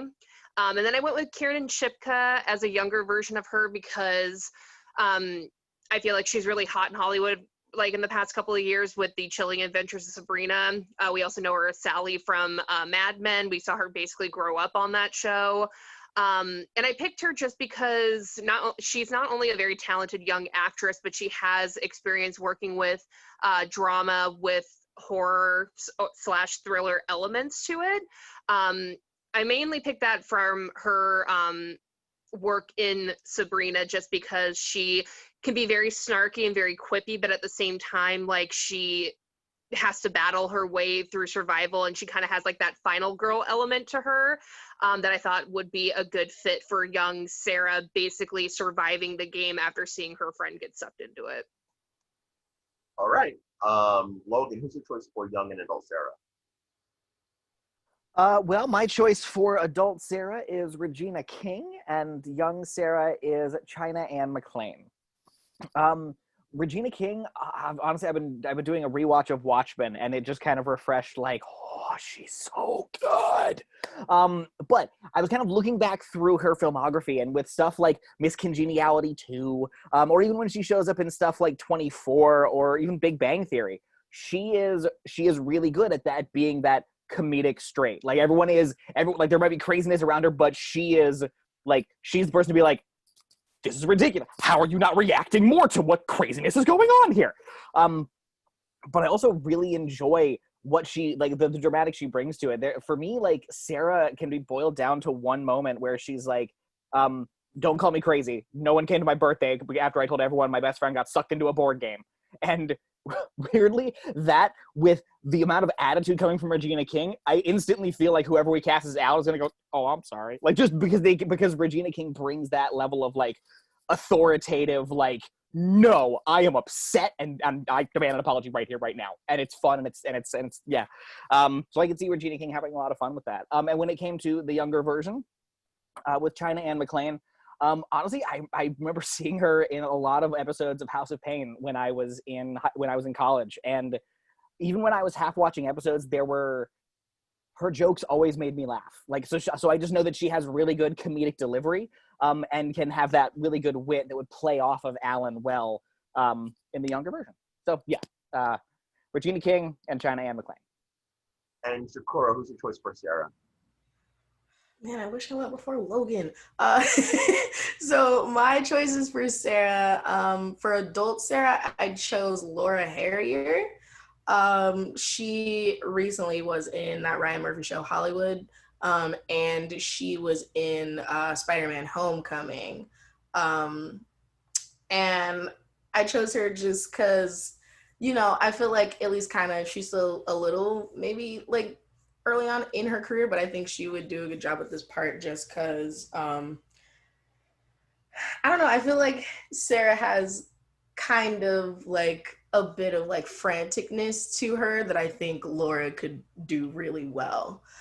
Yeah, and then for young Sara, I chose Lexi Underwood, who played Pearl in Little Fires Everywhere. And I chose her just honestly for old Sara and young Sara. I kind of chose them because I think that they also look very similar as well. But I think Lexi Underwood would do a good job being young Sara and being, again, kind of like, oh my God, he like disappeared. What do I do? All right. All right. So Shukora, Logan, and Jessica, debate your choices.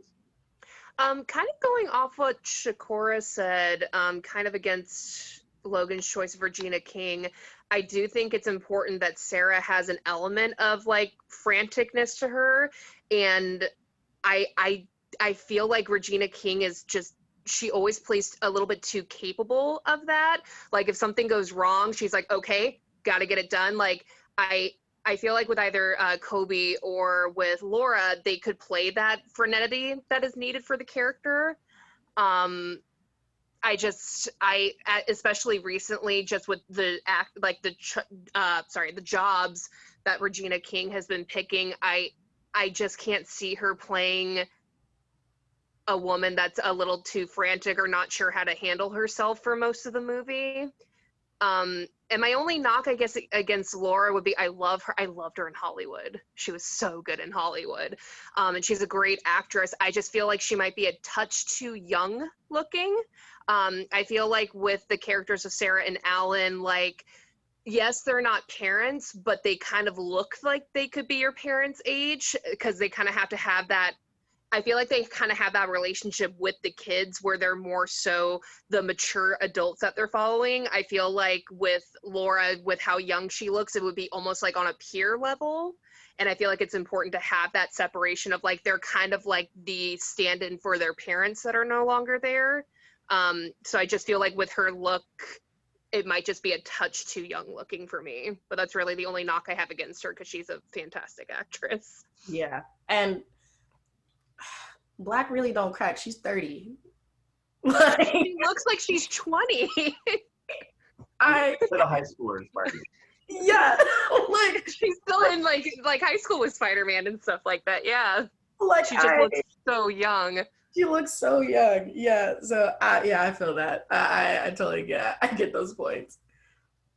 And honestly, to counter what Jess, you were saying about Regina King, like, yes, nowadays, like after Watchmen, you know, it does make sense that she's potentially looking for more dramatic roles, but she is capable of doing that kind of frenzied, panicked comedy. I mean, lest we forget when she is thrown on stage and not confident enough to sing, I think, Tina Turner in Miss Congeniality too, and just makes it up on the fly and rocks it. And I know that she can also play the frenzy for comedic effect in a dramatic thing. I found a little bits of humor in it that I did. I won't go into too many specifics because spoilers, but there is a bit in Watchmen where she is having to pack up the entire house very quickly and go, we got to get out of here right now. And there are subtle moments to it that feel very comedic, even when the dramatic situation is kind of breathing down their neck. So I do think she'd be able to do it really well. Yeah, with everyone else, like Kobe, I'm slowly working through How I Met Your Mother, so I know that she could do the kind of, you know, anxiety scary funny that would work really well for someone like Sara.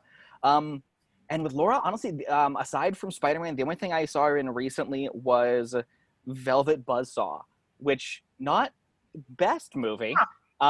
She was in that. But she was an art critic in it, so it's like, okay, so I can, you know, like, so I can see her as that, as that, you know, older kind of, well, still 20 something, and that's kind of thing where it's like, also you know, oh, if she was in Black Klansman, then I did see, oh yes, I do recall her in that. She was very good in Black Klansman. But yeah, but I do agree that she does read as a little bit young. And yeah, it does feel like Sara and Alan are that kind of parallel to Judy and Peter's parents. So she might just be a touch young for that, at least for my taste. But yeah, I like all three of these actresses. Like, they're all really good choices. Yeah. The younger ones, I feel like it's hard to argue against, because I understand, like, I know, like, because Shukora said, I kind of based my decision off that as well, not just performance-wise, but also I could see Kiernan growing up into looking like Kobe. Yeah. So I feel like, yeah, like, great actresses, but we have to remember that, like, they have a very limited time in the movie. Mm-hmm. So even like when performance comes in, I feel like a majority of this is based on, do they look like who they're going to grow up into? So even like with something like that, I even feel like with a role like this, it doesn't matter like who's more recognizable, who's not, just because they're going to be there for a finite amount of time. So I don't really have any arguments for the younger ones. I feel like it's more based on the adult ones that we see for the majority of the movie. And to me, like, my feeling is that Laura just looks too young, and Regina, I feel like, just plays too capable. Yeah. Especially with stuff that she's picked lately. She's too level-headed. Like, can she play frantic? Yes. But the thing is, like, she's frantic and somehow kind of like always figures it out. But I feel like Sara doesn't necessarily always figure it out, at least not right away. Yeah. And I think that is fair. And to that, yeah, I don't really have a good counter argument to that one when it comes to Regina. I know she hasn't done a lot of comedy stuff lately. I know she did quite a few episodes of Big Bang Theory, which I didn't end up watching. But the only time where I've seen her in something where she plays capable and it doesn't really work out in her favor is the Guillermo del Toro series, The Strain.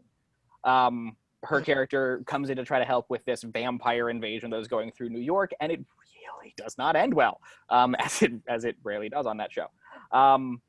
But you know, she comes in assuming that she is able to kind of take care of it, and in seeing the overwhelming onslaught of vampires coming her way, like, you know, seeing the panic kind of set in, and trying to piece together a new plan in that moment before it's too late. I could see a little bit of that carrying over into Sara. Okay, this has been a really good round overall. These are all really diverse and interesting choices. I think, let's see here. No, I love all the yeah, these are really good choices. I think my own problem again, what I think someone brought up before with Laura Harry, I think she's a little too young to play this type of role. I think yeah, I think you need an actress who could believe to be parents to some kids. And Laura, she is 30, but I mean, I can't really with the relationship with the kids, it's not gonna feel like a mother-child relationship. It's gonna feel more like an older sister type of relationship. And so to me, it's down to the Regina King and China and McClane choice, or Kobe Smulders and Finn and Shipka choice. I was going to lean towards Kobe, but there's really good thoughts brought up about Regina King too, and the younger versions.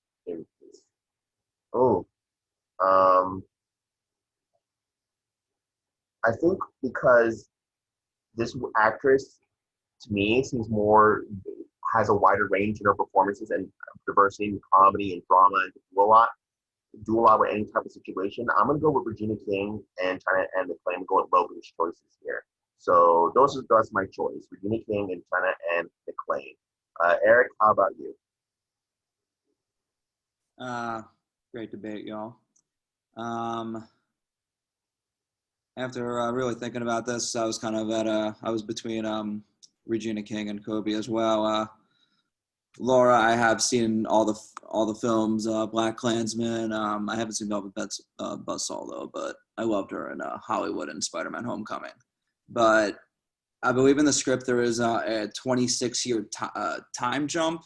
It's just I don't see the jump 26 years between the two of them, and that's probably why I wouldn't go with Laura.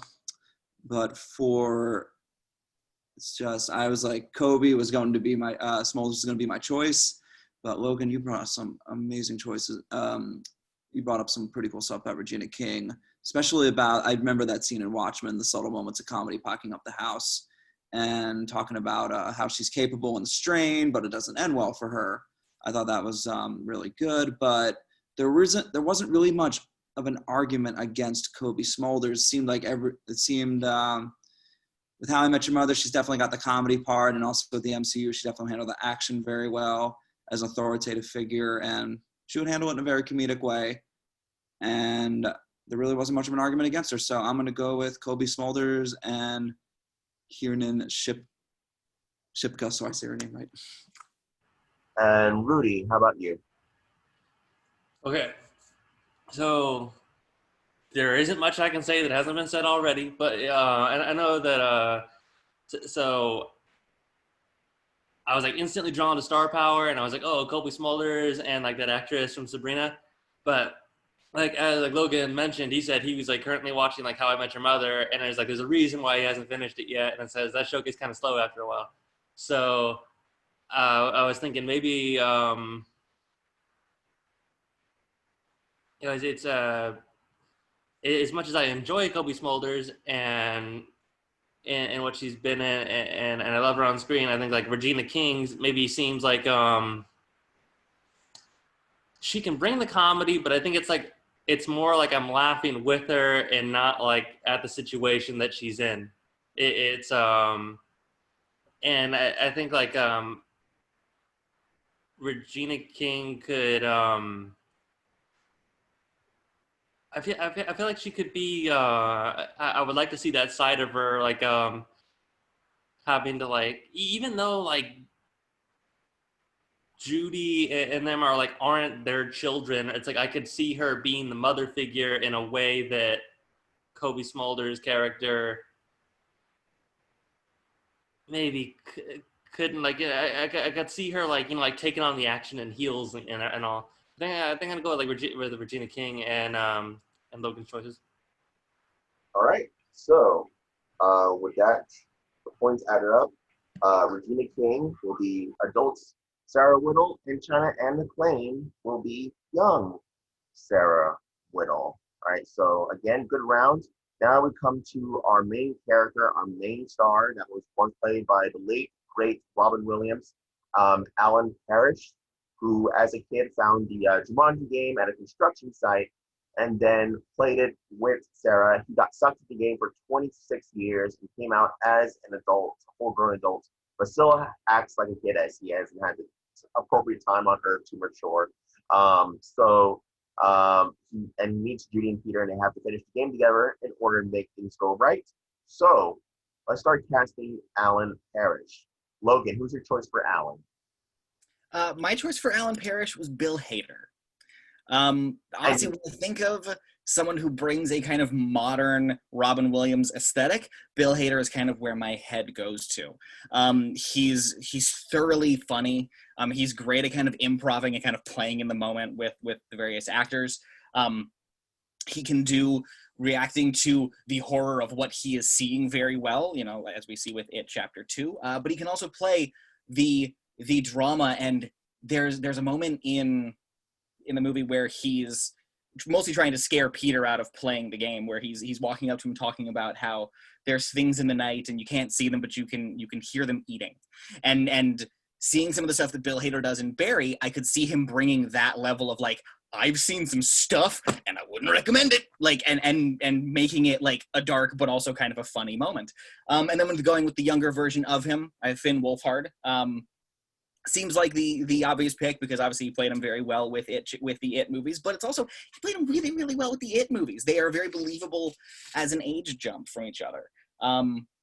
And he has the good comedic timing, and I could also see him being this kind of awkward, gawky kid who's having to stand up to his father, especially with being, I think Giancarlo was who he ended up picking for that one. So him having to stand up to Giancarlo's an intimidating figure. I could see a kid like Finn being this I don't know how to talk to my dad because he's a scary figure. So I could see that kind of working pretty well for him. But yeah, Bill Hader is my choice for adult Alan. Okay, and Shukora, who's your choice for adult and young Alan Parrish? For adult Alan Parrish, I chose Donald Glover. I love me some Donnie Gloves. I chose him mostly based on his work in Community because he's hilarious in that. He's got great comedic timing. But also, I don't know if you guys have seen his stand-ups. His stand-ups are so funny too. So I think, I think just kind of based on those two things, he would be able to handle the comedy very well. And he can also handle the seriousness very well also because, his work in Atlanta, which Atlanta is kind of a dark comedy, but he really just plays Ern so just, Ern is kind of more serious compared to the other two guys in the show. So that's why I picked him. And then for young Alan Parrish, I chose Miles Brown. He plays one of the twins in Blackish. And I chose him because, again, great comedic timing. He's adorable. And I also chose him because I think he looks kind of like a younger Donald Glover in a way. So, kind of in that aspect of it. And again, when it comes to standing up to his dad, Miles Brown standing up to Giancarlo Esposito would be very, very fun to watch. So. And Jessica, who's your choice for adult and young Alan? My adult Alan, I picked Keegan-Michael Key, best known for things like, of course, Mad TV, Keanu. He was in Don't Think Twice, but of course, mainly Key and Peele, which is a very popular, famous sketch show with he and Jordan Peele. And then I picked Justice Smith as his younger version. He was from Detective Pikachu. He was also in Jurassic World Fallen Kingdom. I mainly picked him because he's very affable and lovable, but mainly like when he's clean shaven, I could see him being kind of like, he looks like a young Keegan-Michael Key. And I picked Keegan-Michael Key because of his background in comedy, let alone his physical comedy. The main point for that is going to be his work in Key and Peele. Yes, it's one show, but they were on for 5 years, and it was a sketch show where he played hundreds of different characters. And he kind of showcased, even on a comedy, he had really great emotional moments. Like if you ever saw the Halloween episode where he was dressed as Michael Jackson and he learned that Michael Jackson died that night like 10 years ago, like his eyes well up, he starts crying, and then he sadly moonwalks away with a boo-hoo. So he has great comedic timing, but he's also one of those ones that I don't think he gets enough due credit for his dramatic acting. That I really think it's kind of his time to shine. And honestly, I feel like out of the three, since Regina King is going to be our Sara, I think out of the three, I could see more chemistry between the two of them than I could between Bill Hader or Donald Glover. So I think that's a point for him as well. But yeah, Keegan-Michael Key. All right, debate your choices. All right, let's get up in this. So, I think you do bring up a really good point in terms of like someone that's gonna play alongside Regina King in this regard. I do think, yeah, Keegan-Michael Key would probably be the better fit. Also, because they look kind of, you know, closer in age. I do love my pick of Donald Glover, but they don't look as close in age versus like her and Keegan. And then I don't know, Bill Hader doesn't look that old to me, so I don't see that one as a good matchup for her either. Like it would be like Keegan. Well, I mean, I feel like, well, oh, sorry, go ahead. No, go ahead. You already talked. I was just, I mean, I looked into the age of Hader compared to Regina King. So she's 49 and he's 42. And while I could see that, he gains a lot of age when he grows out his beard. His beard has that kind of like really scraggly to it. In It Chapter 2, he had some of the salt and pepper going in his hair. So for an Alan who's been stuck in the jungle for 20 plus years, with that full beard, with that scraggly hair, I think that's where we'd get a lot of the age from Alan. And then it's seeing that oddly youthful face when he shaves it back, which we do get from Robin as well, although he is still, well, as hairy as Robin Williams was. So I mean, I'd definitely argue that for Donald Glover too, because I mean, if you watch the This Is America video, he's got that huge beard, he's got his hair like all grown up, and you're like, oh my god, he looks so much older. So yeah, really, the beard is what adds the age, I guess. Yeah. Well, and really, like, because I adore Donald Glover, I feel like a massive, important voice of our generation in the media, just with his projects. It's the only concern I have about him is the same one that I had for Laura, where I feel like he's too young looking and looks more like a peer age, as opposed to, like, I feel like if the kids were, like, between, like, 7 and 10, I could buy it a little more, but because they are a little bit older, like, one of them's a teenager, they just look a little too close in age. And I mean, to me personally, if we're comparing, like, age in Hollywood ends up being nothing but a number. Like, we do base a lot of stuff on how they look. Bill Hader, to me, while yes, he is younger in real life age-wise than Regina King, I think he looks older than she does. Just because, like, Regina's another one that's kind of like an ageless beauty.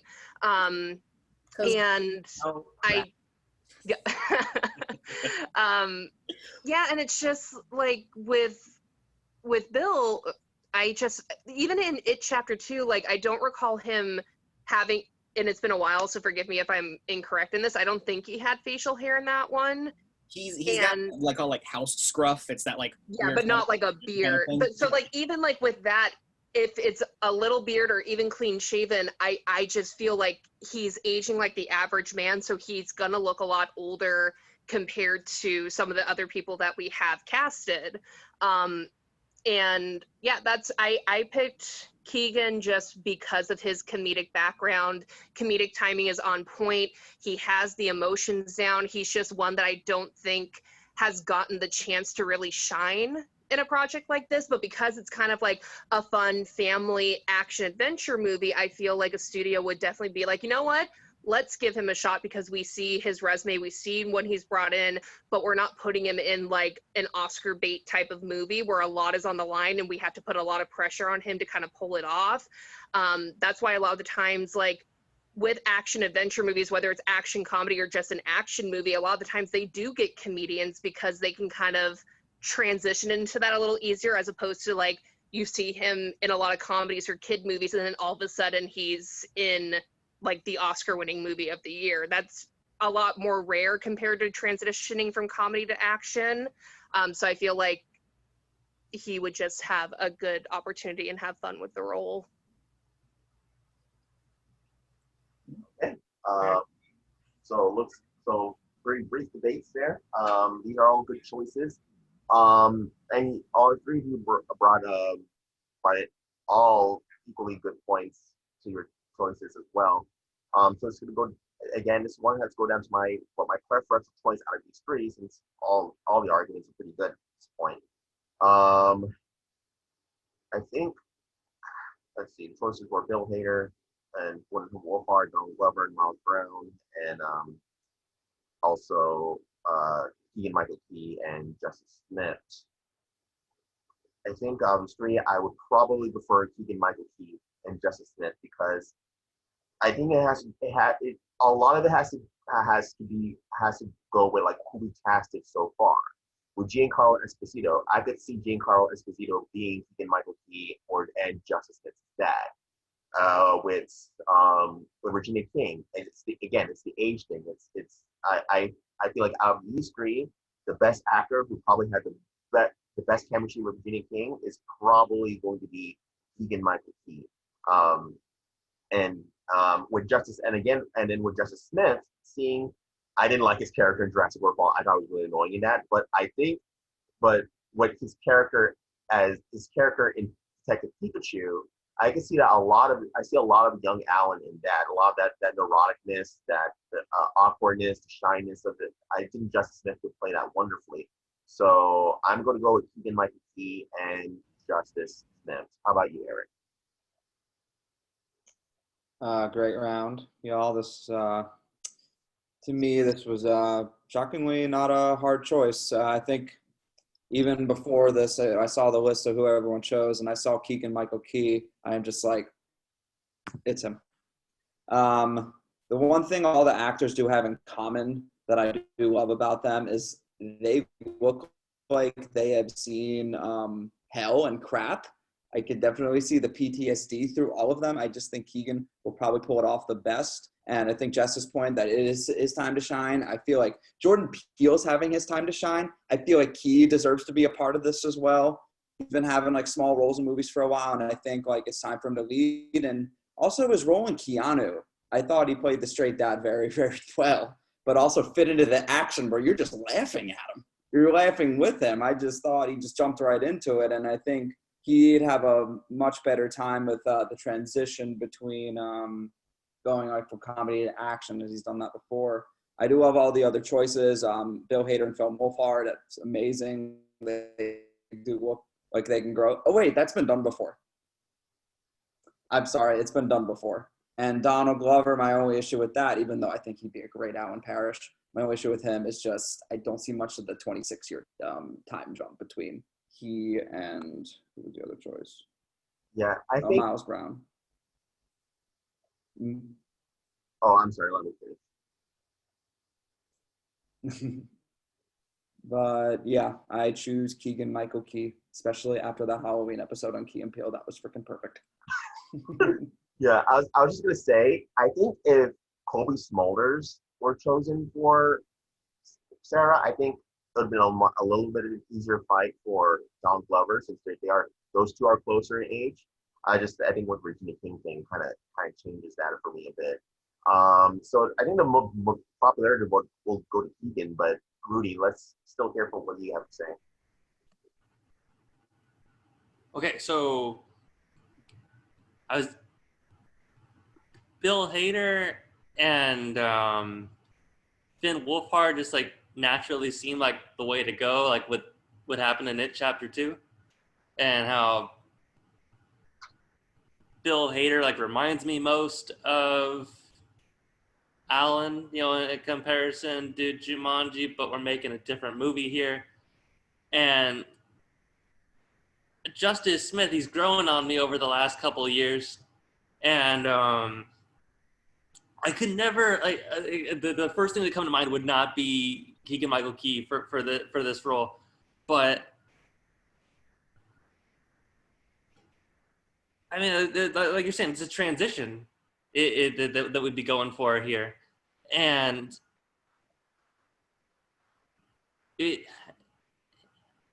I think that there's probably more to him, as you're saying, like and coming from a comedy background, people say like the comedic genre is like the one that's like toughest to master. So it's like there's got to be like more to him than just like what people might expect of him. And sad thing about this game here is that it's when you choose all these positions ahead of time, like all these other cast members, then it's like you instantly, with the last couple roles, you have to imagine like how would they work with the rest of the cast, and you don't want that to be the winning thing. Man, with Donald Glover, you were saying how like he's like on the Atlanta show, right? And that's like like really serious, and then he's just but he can also be like comedic, and like he delivered an incredible performance. Like you go back and watch like that Solo movie, it's like when he cares for that like female droid that gets taken out or something like that, I'm like, wow, dude, that's like they're really a thing, the two of them together. And I'm like taking it seriously. So like when as tough as it is to imagine like this like 26-year time jump or so like that with Donald Glover, it's I really, and as much as like it could be like tough to imagine like him and Regina King, it's like growing up together. Oh, it's. I think I'm gonna go with, because you know what, he's living in the jungle, right? And he's looking fit when he gets out of there, because you gotta look good when you survive or something like that after that long in there. So I'm gonna go with Donald Glover. Right.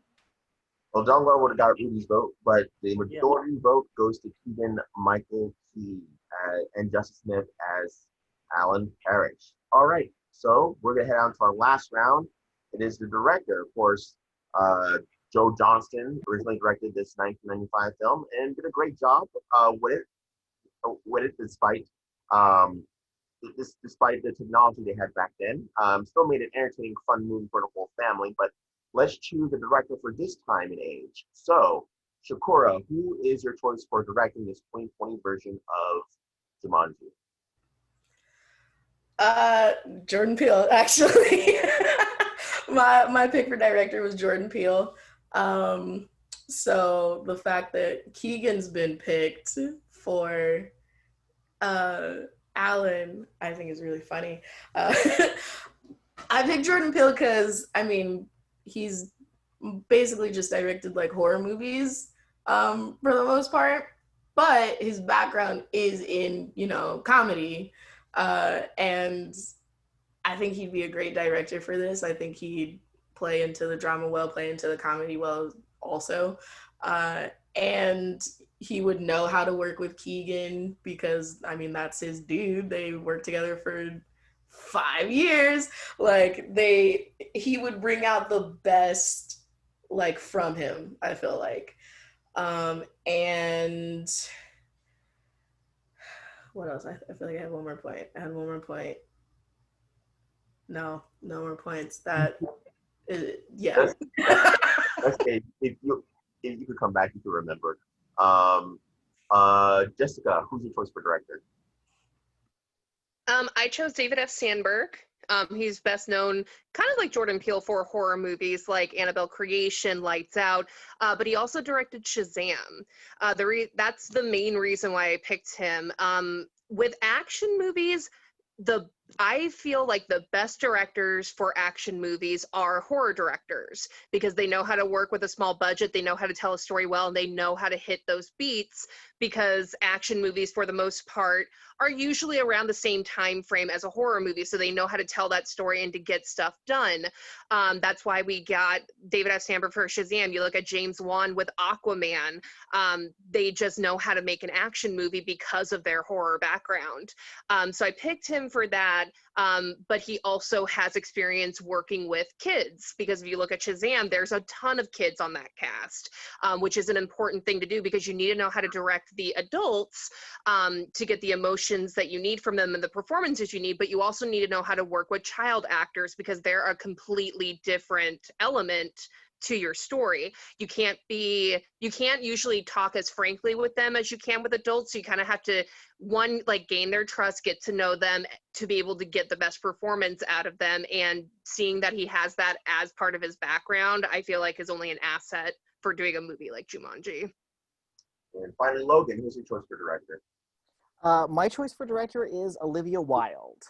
Now, if we're talking directors on the list, obviously she has not as many credits as the others, but her big foray into directing was Booksmart, which at its core is a coming of age story, and that's really what Jumanji is. It's about Judy and Peter coming of age and kind of coming into who they are sans their parents and kind of realizing they can survive on their own, while you have Alan and Sara, like, maturing and kind of, because their maturity stunted when he went off into the board game and she saw her best friend sucked into said board game. So the fact that the original Jumanji feels like this concurrent coming of age tale feels like a good fit for someone like Olivia Wilde. While her directing background doesn't have her directing big bombastic effects things like you would think, she has been recently signed to do the next Sony Marvel crossover project, which is potentially something like Spider-Woman. So a studio like Marvel and Sony trust her to do what is most likely going to be something that is big and effects driven. So she is capable of working with the young actors, has a great background with hitting those good moments while getting some good comedy in there. And I think would be a really good fit for the project. All right, please debate your choices. I like all three of these again. Again. I do agree that, whoever we choose has to be able to work with kids as well. Mm-hmm. Jess, that was a really good point. And I mean, although Jordan Peele has only really kind of directed just like Get Out and Us. Thank you. There's kids in Us. Sorry. Yeah. There's kids in Us, and he does, like, God, they do so well. God, the kids in that do so well. The son, oh my God, Jesus. So I think like we could, like, trust him to do well with the kids too.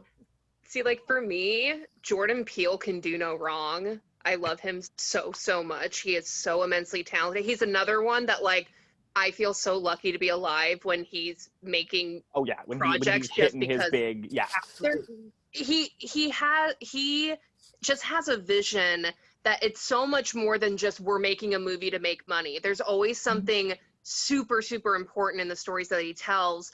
And with that, that's why I don't know if he would take a project like this, just like story alone. Like, yes, it's a fun movie, but if we look at things like Get Out, Us, his Twilight Zone series, Lovecraft Country, they're all about very, very important issues and bringing light to stories that have been oppressed for many, many years. And which is like, exactly. That's what I would worry about. Like, I think that if we were doing it right, like, let's say that this was the movie that he did before he did Get Out, I could see him maybe more as a director here, especially since Keegan's attached to the project. The only concern that I would have is that I don't know if the subject matter is deep enough that he would be spending time on this story when he could be doing something along the lines of like Lovecraft Country or Us, or his next film project. And with Olivia Wilde, I just feel like with a big budget like this, there's not enough experience under the belt. And yes, she has signed on to the next Sony or Marvel project, but we have not seen that project yet. And she worked with younger actresses in Booksmart, but they weren't kid age. So I just don't know how she would work with younger talent when directing them. That's fair. When it comes to Olivia Wilde, though, while she has not directed a lot of the bigger budget effects things, she has been a part of a lot of the bigger budget effects things. And if there's one thing we've learned with seeing actor turned directors like Ben Affleck, when you're on these sets, I know one of the things he said when working with Clint Eastwood was like, you're on set, you can't help but absorb kind of what those directors are doing. And she's done enough big effects things that I can't help but think she has absorbed at least a little bit of, hey, I'm not going to do that. I'm not going to do this. I'm not going to be wasteful here. And, you know, but like Marvel and Sony have a pretty good eye for picking, you know, directors who have a good vision for their kinds of movies. And knowing that it's, you know, clearly something tied to Spider-Man because Sony's involved in there. Like a lot of those are high school, you know, or younger age characters, which I think is a good fit for where we would find our characters here. Because I know Alan and Sara at the beginning, like, Alan is clearly like early high school bullies. You know, he's like a freshman or something. Like it's weird. It's hard to tell because it's 1969, and with the school uniforms, it's hard to tell how old anybody is there. But it would be a believable age range that she would be comfortable working with. The only concern that I feel like I have kind of going off of that is, and I love Olivia Wilde. Don't put any evil on her. I love her, but yes, she has been picked for this project, but we haven't seen the project yet. What if it bombs? What if she doesn't do a good job with it? I feel like if it's between, like if we're looking at David or Jordan's work, like they've done enough movies to kind of show, one, what their vision is, but two, how they can get stuff done. And that's why studios keep giving them bigger and bigger projects, that I feel like for something like this, especially in 2020, I imagine it has an immense budget for special effects work and all that. I don't know if she has enough experience to be trusted in telling the story without going over budget or without making mistakes here or there, just because we haven't seen that work from her yet. That was kind of my thing too. Love Olivia Wilde. Loved Booksmart. It was like my favorite movie of the year last year. I'm not even gonna lie. It's so good, so funny. I saw it so many times. But yeah, like Jess said, we haven't, like, she's on that project, and that's great. And I am happy that she's on that project. Good for her. Love her. But we haven't seen it yet. So, I mean, we don't necessarily know how well it's going to be. If this were to take place after like that project comes out and I see it and I'm like, oh my God, it's great, then maybe, but I don't know.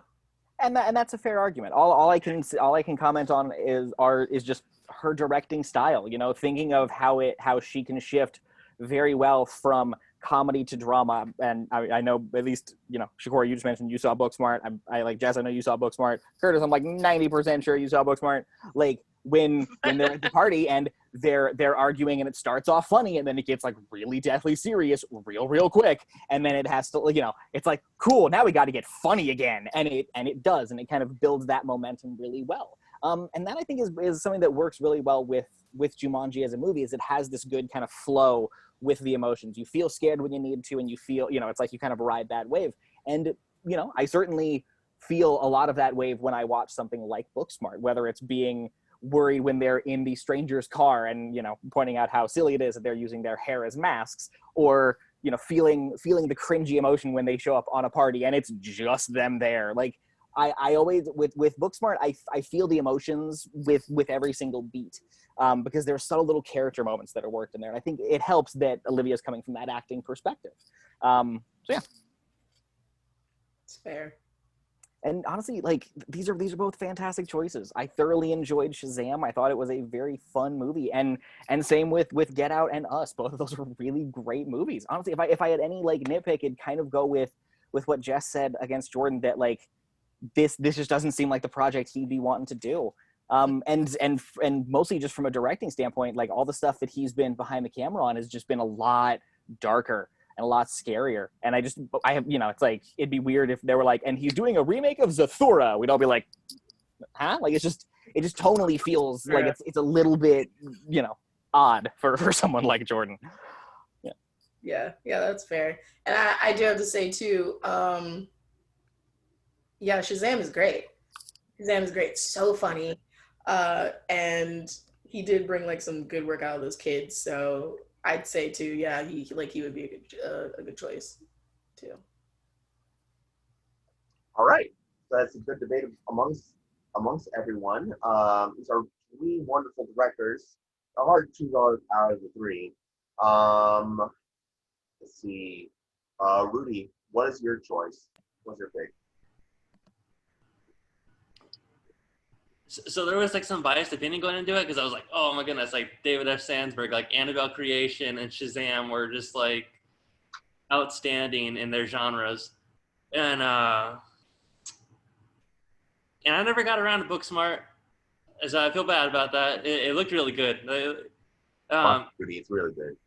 Yeah, it is. Yeah, all right. But like you were saying, Logan, it's even if she hasn't directed maybe like the same amount as like some other directors, like you said, like and she's got the history on set, like in Ben Affleck turned out to be like a fantastic director with like Argo. Like that movie still has me hooked, like, you know, in like the last 20 minutes, are they going to get off or not when we're on the plane? And so who's to say that she couldn't like but I thought you were really like benefiting Shukora's argument when you were saying that like Jordan Peele has like that history in the horror genre and he's used to directing some things that are scarier. Like Jumanji, like we were saying, is a movie that's from the 90s, and that whole growing up in the 90s is like when, oh, it's rated PG or it's rated PG-13, and it's like, and it totally shouldn't be because like there's like scenes in it that are so uncomfortable to watch. And so and sometimes like Jordan Peele, like the messages in his movies aren't at face value. Like it's stuff that's like deeper. And I think that he could find something in Jumanji and show it to us that wasn't there before. Like you know, it's in Jumanji is like a movie that should be a movie that you should be able to take your whole family to go check out. And I went to go see Shazam with my parents, and I thought it was going to be like one of those ones where like, oh, good, another comic book movie. And they came out of it saying like, dude, that movie was like the amazing. Like it totally defied expectations. So it's got a lot of heart to it. I think Shazam was a little bit too corny, cheesy for my part with the kids at the end and them growing up. That might have been like the only thing that hurt it at all, if anything. So, and the child acting in Us was like outstanding. I think I'm going to go with Jordan Peele. All right, so Jordan Peele gets a point.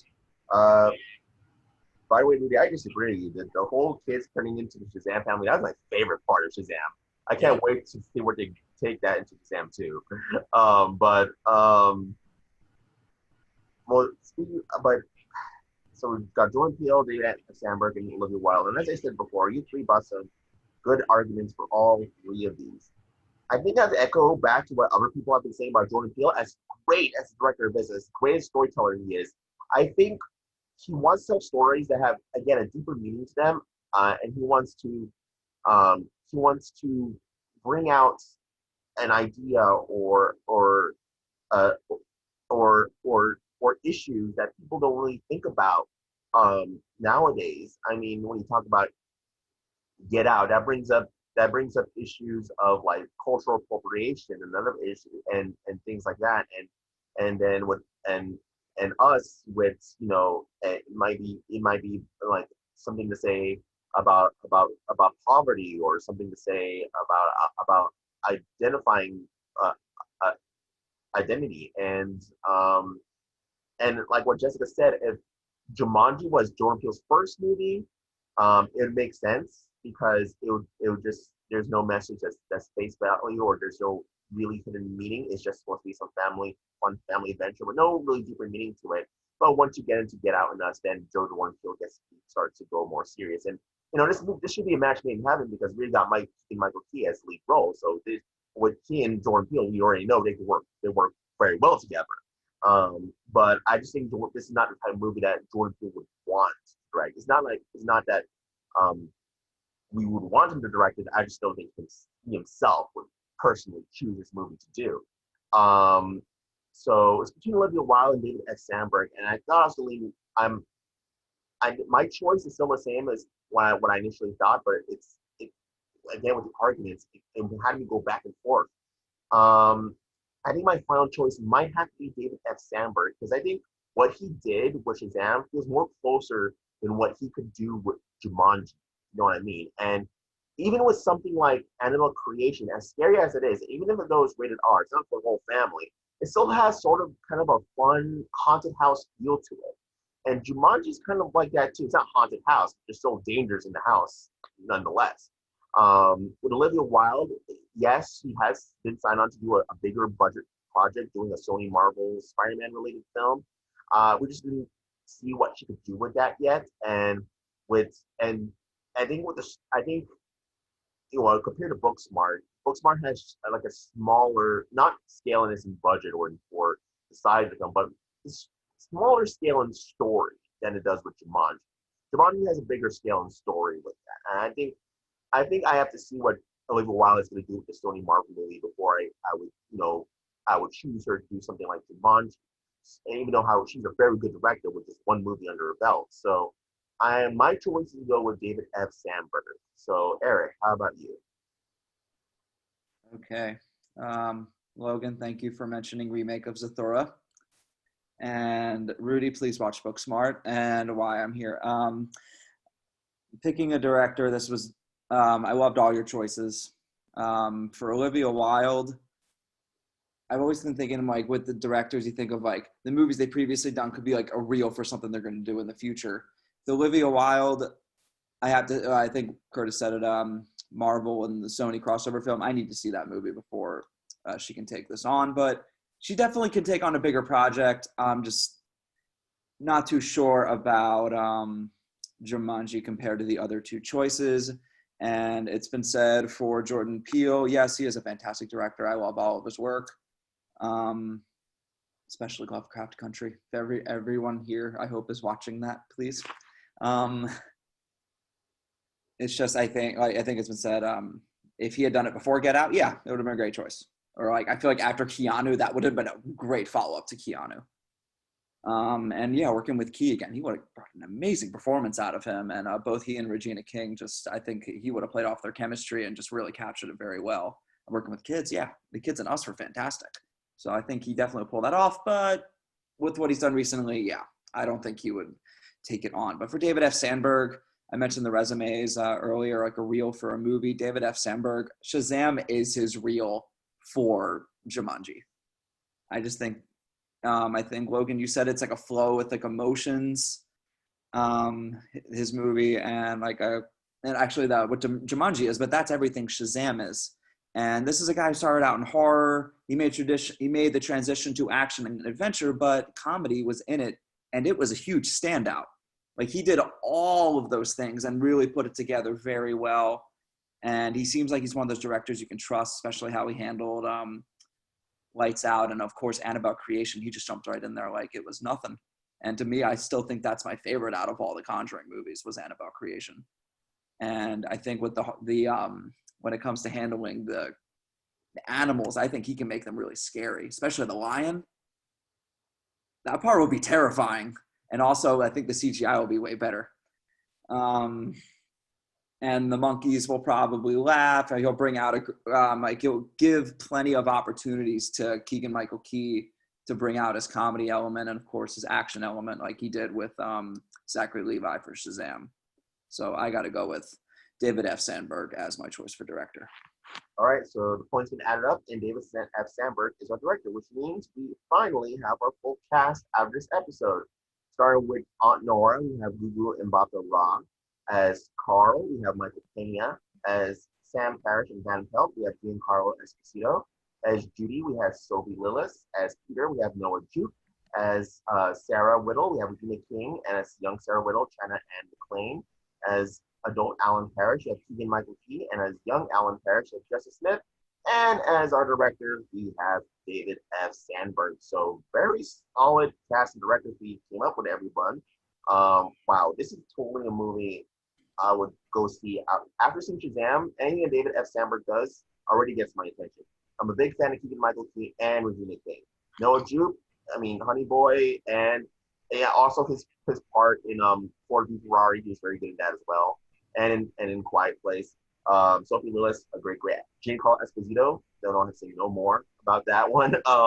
Michael Pena, great role for him, good talent. And Guru Maharaj, super talented people with a talented director. Yes, I would totally see this 100%. Erik, how about you?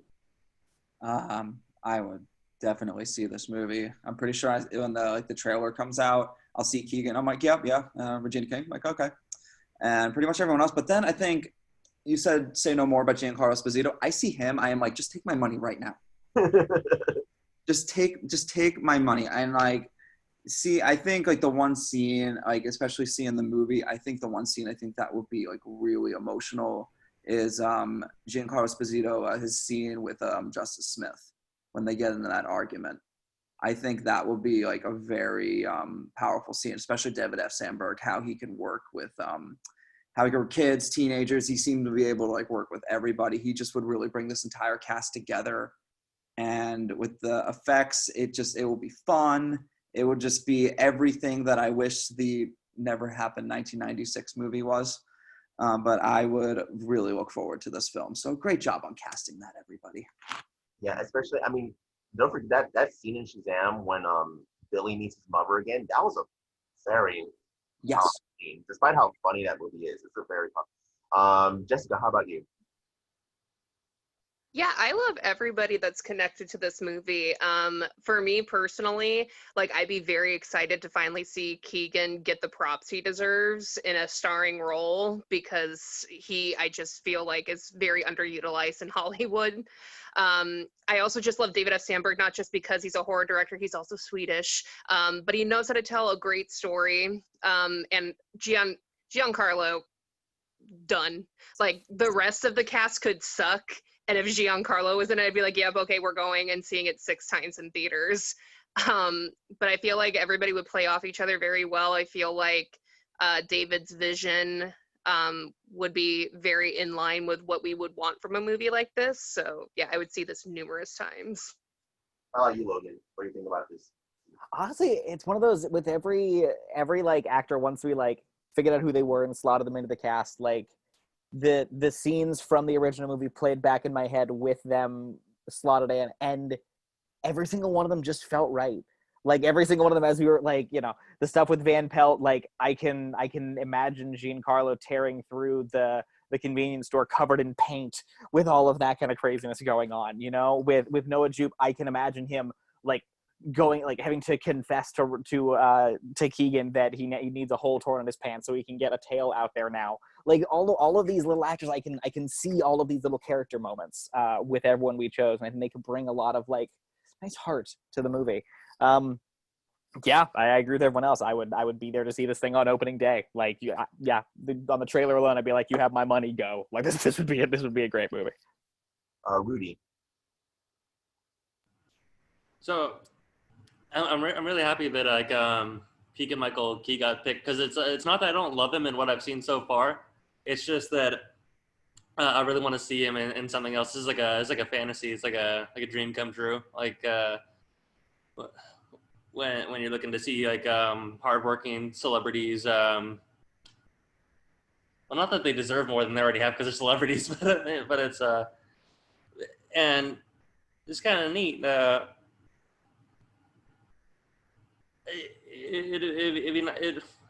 Thinking as if this is real, you know.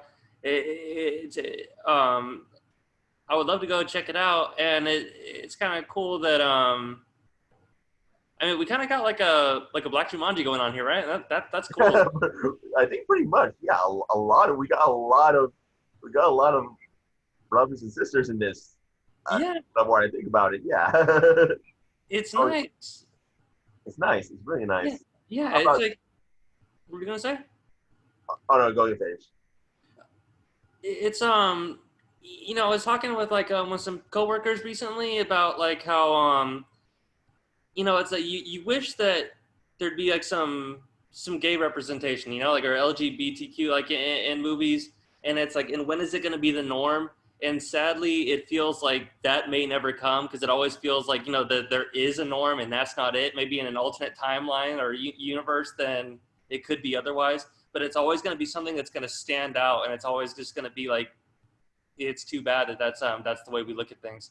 But it's neat that we have like something that's like really solid here. It's something that's excellent, and it would kick ass. And it's despite the fact that it's not what you expect. Yeah, absolutely. How about you, Shukura? Oh, I'm seeing this 10 times. Like this cast so good. And yeah, like Rudy said, a lot more people of color in this, which shout out, love that. Yeah, no, Keegan Michael Key, love him so much, but agreed with Jess that he doesn't get a lot of the recognition that he deserves, and I feel like this would be the thing where people are like, oh my god, yeah, no, he's great, I love him. So 1000% I would see this. And yeah, Regina King, Queen. Giancarlo Esposito, like I said when I pitched him, need I say more? Like, yeah, no, this movie would be so amazing, and I'd see it. I'd see it 10 times.